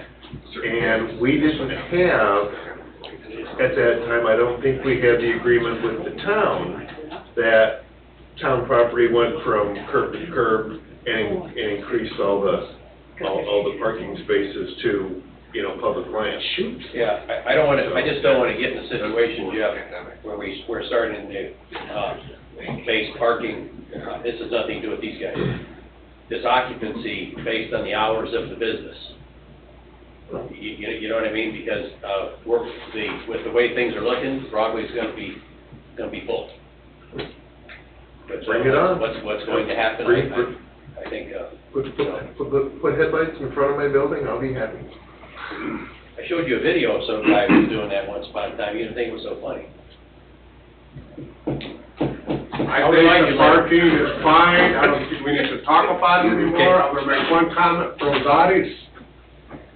They were closed down for a while, then they came back in, and they got what they wanted. This place has been closed for a while. Give them the parking, put your bollards in. That's my better. This is Make a motion, John. This Is that a motion? is a recommendation of the town council, so. Well, then I'll make a favorable recommendation, I'm gonna make motion for a favorable recommendation to the town council for, the use variance to allow the outdoor serving of food and the serving of alcohol beverages at a restaurant in the B1 Neighborhood Business Zoning District, contingent upon them correcting the outside dining with the proper safety precautions or mechanics such as bollards. Parking would be based on the normal ordinance in town. Codes, Pardon? based on town codes. I'm sorry, I can't. Town codes, based on Town code. Town codes. And, I got new batteries too. For, finding of facts. 20 maximum outside seats? Yes, Okay. That was brought up. yes, 5 tables max. Okay, we have a second on the I'll second motion? that, recommendation, Mr. Chairman. Motion made by Mr. Kokoro, seconded by Mr. Bungie to send a favorable recommendation to the town council, to allow this use variance for outdoor dining and the serving of alcoholic beverages at a restaurant in a B1 neighborhood business zoning district, with the contingency that there will be a maximum of 20 outside seats, that the outside dining area will be corrected for patron safety with bollard posts, and for parking based on town codes, as well as to include the findings of fact. Any discussion on the motion? No, sir. Do you understand the motion? Yes. Yeah, okay. Roll call? Mr. Jackson? Yes. Mr. Welkeny? Yes. Mr. Gokora? Yes. Mr. Bundy? Yes. Mr. Riccobito? Yes, motion carries 5-0. Thank you. Thank you, Devin. Have a good night. Take care. Item number 8 of new business is Creative Dermal Restoration LLC, variance of use, owner petitioner, Creative Dermal Restoration LLC, 332 East 125th Place, Crown Point, Indiana, 46307. The property being in the vicinity of 109 Broadway. This use variance is to allow the medical tattoo/tattoo removal studio in a B1 neighborhood business zoning district. Mr. Oshie? Legal is in order. Thank you, sir. Do you have a petitioner for this item still? Yeah, we had to wake them up. I'm here. It's been a long day. That's fine, it's for you guys though, man. Yeah, we're winding down. Don't give us too hard. Yeah. Quick. Name and address for the records, if you're aware. Don Frey, 332 East 125th Place, Crown Point. Okay, and the reason for your request? Well, I'm here to request a use variance. I ended up buying 109 Broadway Street, Dr. McDermott's dentist office there a while back, and I would like to make it into a satellite shop, kind of specialty use from my other businesses, the tattoo business. The last few years I've been doing a lot of work with some of the local surgeons and cancer doctors in the area, and I do a lot of scar and reconstruction tattooing on cancer patients, specifically breast cancer. Women have had mastectomies, and once they get rid of the cancer and they do a reconstruction, the last thing they do is they send them to me to do scar cover and nipple replacement. So that's what I'm doing. I'd like to use this building as kind of a appointment-only, private, smaller, more intimate space to do that kind of work, rather than having to go to my full-on tattoo shops that I own. I own 2 of those for 30 years now. I've got about 10 employees that work, or 10 artists that work in those shops, and I want to make this one smaller and just a little more comfortable for the women that I work on. Okay. Thank you, sir. Chris, do you have anything for us? No, not, just that there is one letter that needs to be read into the record when it gets to that point. Okay. Otherwise, all good? All right, thank you. I also should say I do laser removal. I do it for the state at the Lake County Juvenile Center under Judge Tom Stefaniak. I have a grant from the state. So we do a lot of laser work for the state with the kids that are being rehabilitated. I don't want to do that work here, but we do laser work out of my other shops. I'd like to just move it all to this more medical facility and keep that all there in one spot. Okay. Gentlemen? How many patients will you have at a time, or clients? You know, if it's just me working in there, then it's one client at a time. I didn't hear that. I'm sorry, if it's just me working in there, then it would just be one client at a time. There's 3 exam rooms in there. I'd like to set 2 of them up for the medical tattooing and 1 up for the laser work. So I might have as many as 2 clients at a time. 2? Yeah. Okay, and there is no parking there other than street parking? Correct. Correct. That was fine for the dentist, right? Bill was fine for him. Mm-hmm. Yeah, so I mean, I don't, I can't imagine them having more than 2 patients at a time. No, the place is tiny. It's 750 square feet. Yeah. You know, when I found it, it's been empty for a couple of years. He had it for sale for a long time. He was trying to sell it as a dentist office, but it doesn't seem like really any dentists, we got a lot of dentists here, like it seems, and nobody wants something that small, everybody wants something bigger that they can do more patients. I finally made a deal with them, and it would be perfect for what I'm doing. It just, already, that's why I purchased it. So how much employee parking do you have in the back? Well, the doctor had said, Doctor had, you know, he had his parking arrangement back. right, he had stone in the back off the alley, and I think he could put like 4 cars back there, he said, side to side. Now, when they redid the alley, they buried all his stone and they planted grass. So right now, it's just the new alleyway, and then it goes right into the grass. But we have to figure that out. I mean, I wish there was still stone there just for myself and an employee to park. There is, So the most people you would have in this building at one time is how many? 5? 4. I ran into Don a few weeks ago, and he had told me that he was thinking about this, and as far as the use of it, I think it's probably a great use.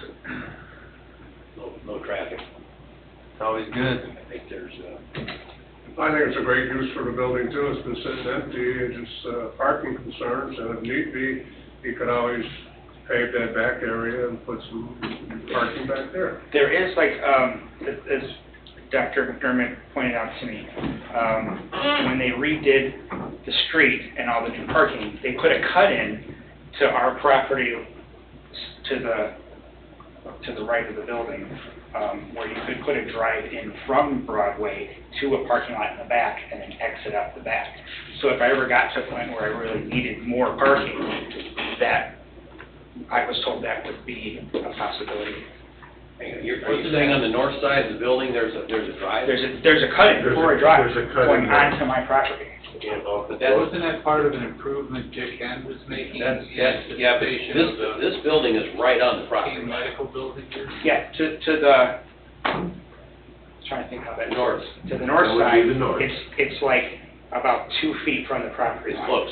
But then I have all the way up to about 4 feet to the Mexican restaurant that just left. And so that whole side yard, all the way back to the alley is mine, but there's a cut-in for a drive over the sidewalk right into where I am, to my lot. That's grass. To the grass. So, see the drawing, yeah, it's right there. It's like from my property line, almost to my building. There's a cut-in, and the sidewalk comes down, and the curb comes down, and there's 2.5 parking spaces there where the cut-in is. But if, say, parking ever became a problem in the future, you could probably put 10 spots in the back of that building with that drive-through. You would gain 10 spots in the neighborhood. I'm thinking about parking problems that you may run into with your new neighbor. Yeah. Because practically, that's the other neighbor in the north. I would be more concerned about the neighbor in the north. Corporate activity. Chocolate Yeah. ice cream. Right, I think your Mexican restaurant and you are probably gonna miss each other on peak hours, but it'd be the chocolate shop that I would be more concerned about. Well, we've done that peak hour analysis here, and now we have a mess behind the Relios, because we did those peak traffic hours for different businesses. Right. So, Before we had engineers. And again, this place, no, that's not true. like I said, if I could do something where I could put, employees in the back, 2 cars. Well, how much, you're talking about four spaces of blacktop? Problem solved. Yeah, right. Boom, right off the alley. And then and there's a sidewalk that goes from the alley. You can park 4 cars. The only thing I seen was, on the north side, there's a telephone pole with a cable coming down, and it just comes right down into the yard. I don't know if they could move that, or if they could restore the cable could be shortened or something where I wouldn't want somebody to run into it and catch that. I don't want to go down this parking thing again. Please. Yeah, you don't have that big of a demand, though. Yeah. As far as I think, for right now, like I said, I don't think the parking's gonna be a problem for a while. Again, if the Mexican restaurant starts doing really well, the chocolate place starts doing really well, I'm always gonna have a limited number of cars. Right. What's your hours of operation over there? Well, I haven't determined yet. My Hammond location is 10 to 6. My Maryville or Hobart location is noon to 8 p.m. So it would be someplace within those lines. So an 8-hour work? 8-hour days. Okay. And I want to be able to, again, I want to develop this primarily as the medical tattooing part, but not to say that I don't have clients that maybe live out here or are doing specific work that I wouldn't want to be able to do a normal private studio tattoo also when I feel necessary. Okay. But I don't want to walk in traditional big tattoo shop. That's not what I want. I already have 2 of those. I want this to be just a private appointment-only shop. So you're not looking to model this building or signage in a way that would draw that, No, that type of... I have a little sign that says whatever studio. I mean, I bought the business, I started in all Cynic with the building under the creative dermal reconstruction, or,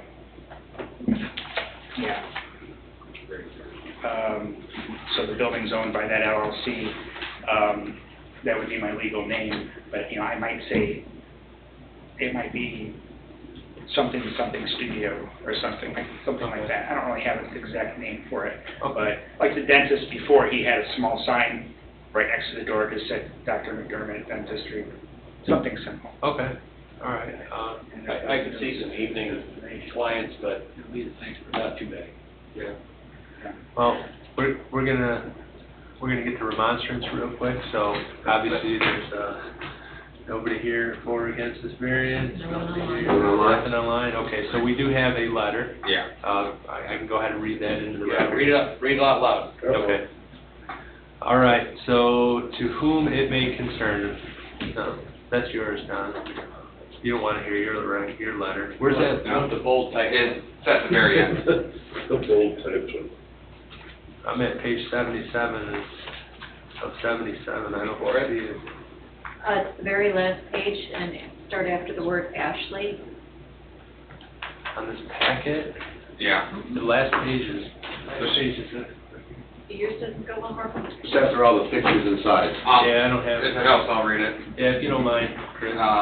And this is from a Henry Peters. He writes, "A tattoo shop is not the image you want in this project of the town. Some people might not be comfortable with that as is related to roughneck bikers. That being said, it will affect other shops in the area. I was a biker guy myself, so I know of what I speak.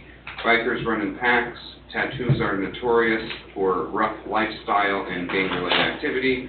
There are great guys that ride the bikes, but on, I'm assuming he meant the other hand, not so great guys. There are places for those shops, but I don't believe that that area is a good fit. Cops ride bikes, but the ne'er-do-wells ride them too. What happens if the wrong element makes that place a nuisance and causes issues with the nearby merchants? Again, I don't believe a tattoo shop is a good fit for the area. Let's keep Cedar Lake moving forward. There are places for a tattoo shop in Cedar Lake, but not there. Therefore, my vote is a big no. No. All right, thank you, Mr. So, Scott. tell us about these roughneck bikers. They're sitting right here. Right. No, you know, it's not, I've been dealing with that stereotype my whole adult life. I mean, it's something, it's part of the image of that industry, at least it was 10, 15, 30 years ago. But, I mean, and people know who I am, the kind of businesses I run, and Roughneck biker. Basically, I ride a BMW. basically, your business is going to be strictly medical tattooing, if there's any tattooing done there. Medical can be cover up or to, Right. Now, again, though, I don't want to misjudge and say that's my primary goal for this shop, and I want to try to keep promoting that and doing more of it, because I try not to really promote it so much in the tattoo shops. But it's doing really well, and I want it to be bigger. But not to say that I don't want to be able to do some normal tattooing in that shop. But again, private appointment only, period. You know, like I have customers in this building that come and see me and get tattoos. If I wanna say, hey, you know, instead of driving out to Hammond or Hobart, if you wanna stay at Cedar Lake, I'll come in and do that one tomorrow. I don't have a problem. Right, but I just don't want it to be I don't want it to be a walk-in, hey, people sitting next door at the Mexican restaurant having 5 or 6 beers, and then they walk in next door and they want a heart tattoo on their hip with, you know, I don't wanna deal with that. You gonna send Brew on their chest? Yeah, that's not what I want, I don't, and even the shops that I have aren't like that. I mean, right now, I stay booked about 4 to 5 months with my appointments. I'm already an appointment on the shop. But I don't want a tattoo sign on the outside of the building, I don't wanna advertise it as that. Not having the tattoo word on the outside of the building would be a huge bonus. Yeah, I don't. Like roughneck bikers. Yeah. I'm all right. Or ne'er-do-wells. No, I understand where this remonstrance is coming from, but I also know that Don is vested into the community, and I don't see you wanting or portraying a bad image here. Am I wrong? I don't think you're wrong. I don't. I just wanna. Okay, so is there any contingencies you guys are going to put on this, or? Well, the No only thing. scrolling signs. Right. Yeah, well, he's not asking for any sign. No flashing neon lights.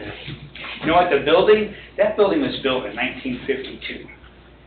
It's just a cool building. When I seen it, I was like, man, it's just a neat little building. Yeah. I kept On trying the to inside think- and the outside. Yeah. When I went inside, I mean, I don't know when they redid it last, but it was in pristine condition. 64? But it looked like 84. Everything was beige and beige wallpaper with like the felt shiny stripes, you know? Oh, yeah.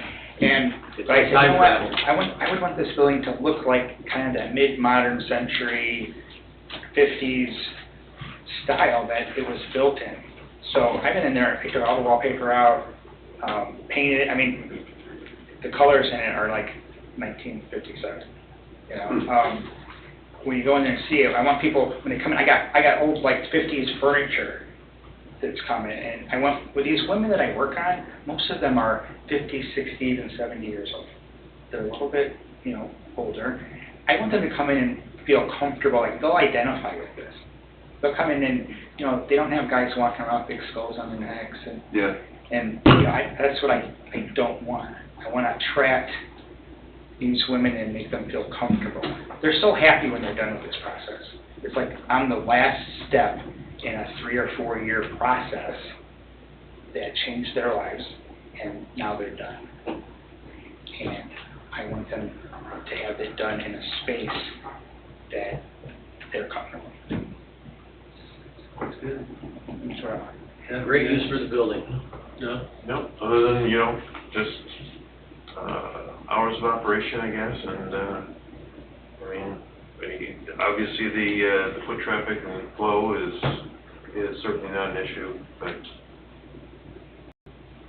I guess that really be the only thing that I could see is really trying to knock down is all. Hours of operation, you want to just give us some numbers, we can put this into motion? I would say my maximum would be between the hours of 10 a.m. and 8 p.m., depending on when the appointments were. Monday through Friday? Probably Monday through Saturday. Now, again, those are possible operations. I work in 2 other shops. I'm using this as an appointment only, so I might be there 2 to 3 days a week. Right. Okay. But it would be within those parameters. Okay. But you're not gonna have a receptionist or somebody there answering the phones or? No, I don't even want to have a phone. Any kind of staffed hours? Not like that. Well, I would say, you know, if I have another artist working with me, and he's gonna be working too, I would say if I had to again, do maximum hours, it would be Monday through Saturday, 12 to 8. 12 to 8 or 10 to 8? Well, You change your mind. normally we would work like an 8-hour day, 10 to 6 or 12 to 8. Again, it depends on what's convenient for the customer. Like a lot of times when we're working during the week, people work during the day. They don't get out till 3 or 4 o'clock. we need 2 or 3 hours to do the process, so instead of taking a day off to do this, we'll work a little Well, bit. we're looking for a number that, All right, that's so definitely gonna work for you. Let's say 10, say 8, to be safe. It would always be between 10 and 8. Right.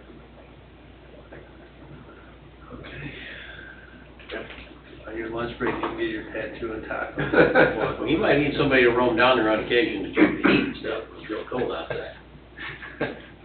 All right, I have no more for this petitioner. This is a recommendation to the town council.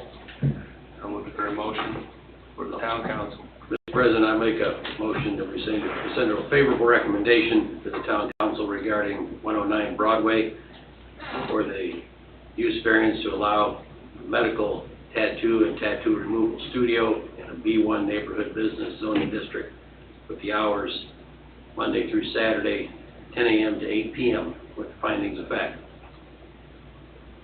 I'll second it. Okay, thank you. Motion made by Mr. Wilkening, seconded by Mr. Caporo to send a favorable recommendation to the town council for this use variance allowing a medical tattoo/tattoo removal studio in a B1 neighborhood business zoning district with hours of operation to be Monday through Saturday, 10 a.m. to 8 p.m., to also include the findings of fact. Any discussion? No, sir. You understand it, Mr. Price? I do. Okay, roll call, please. One thing, the requester is,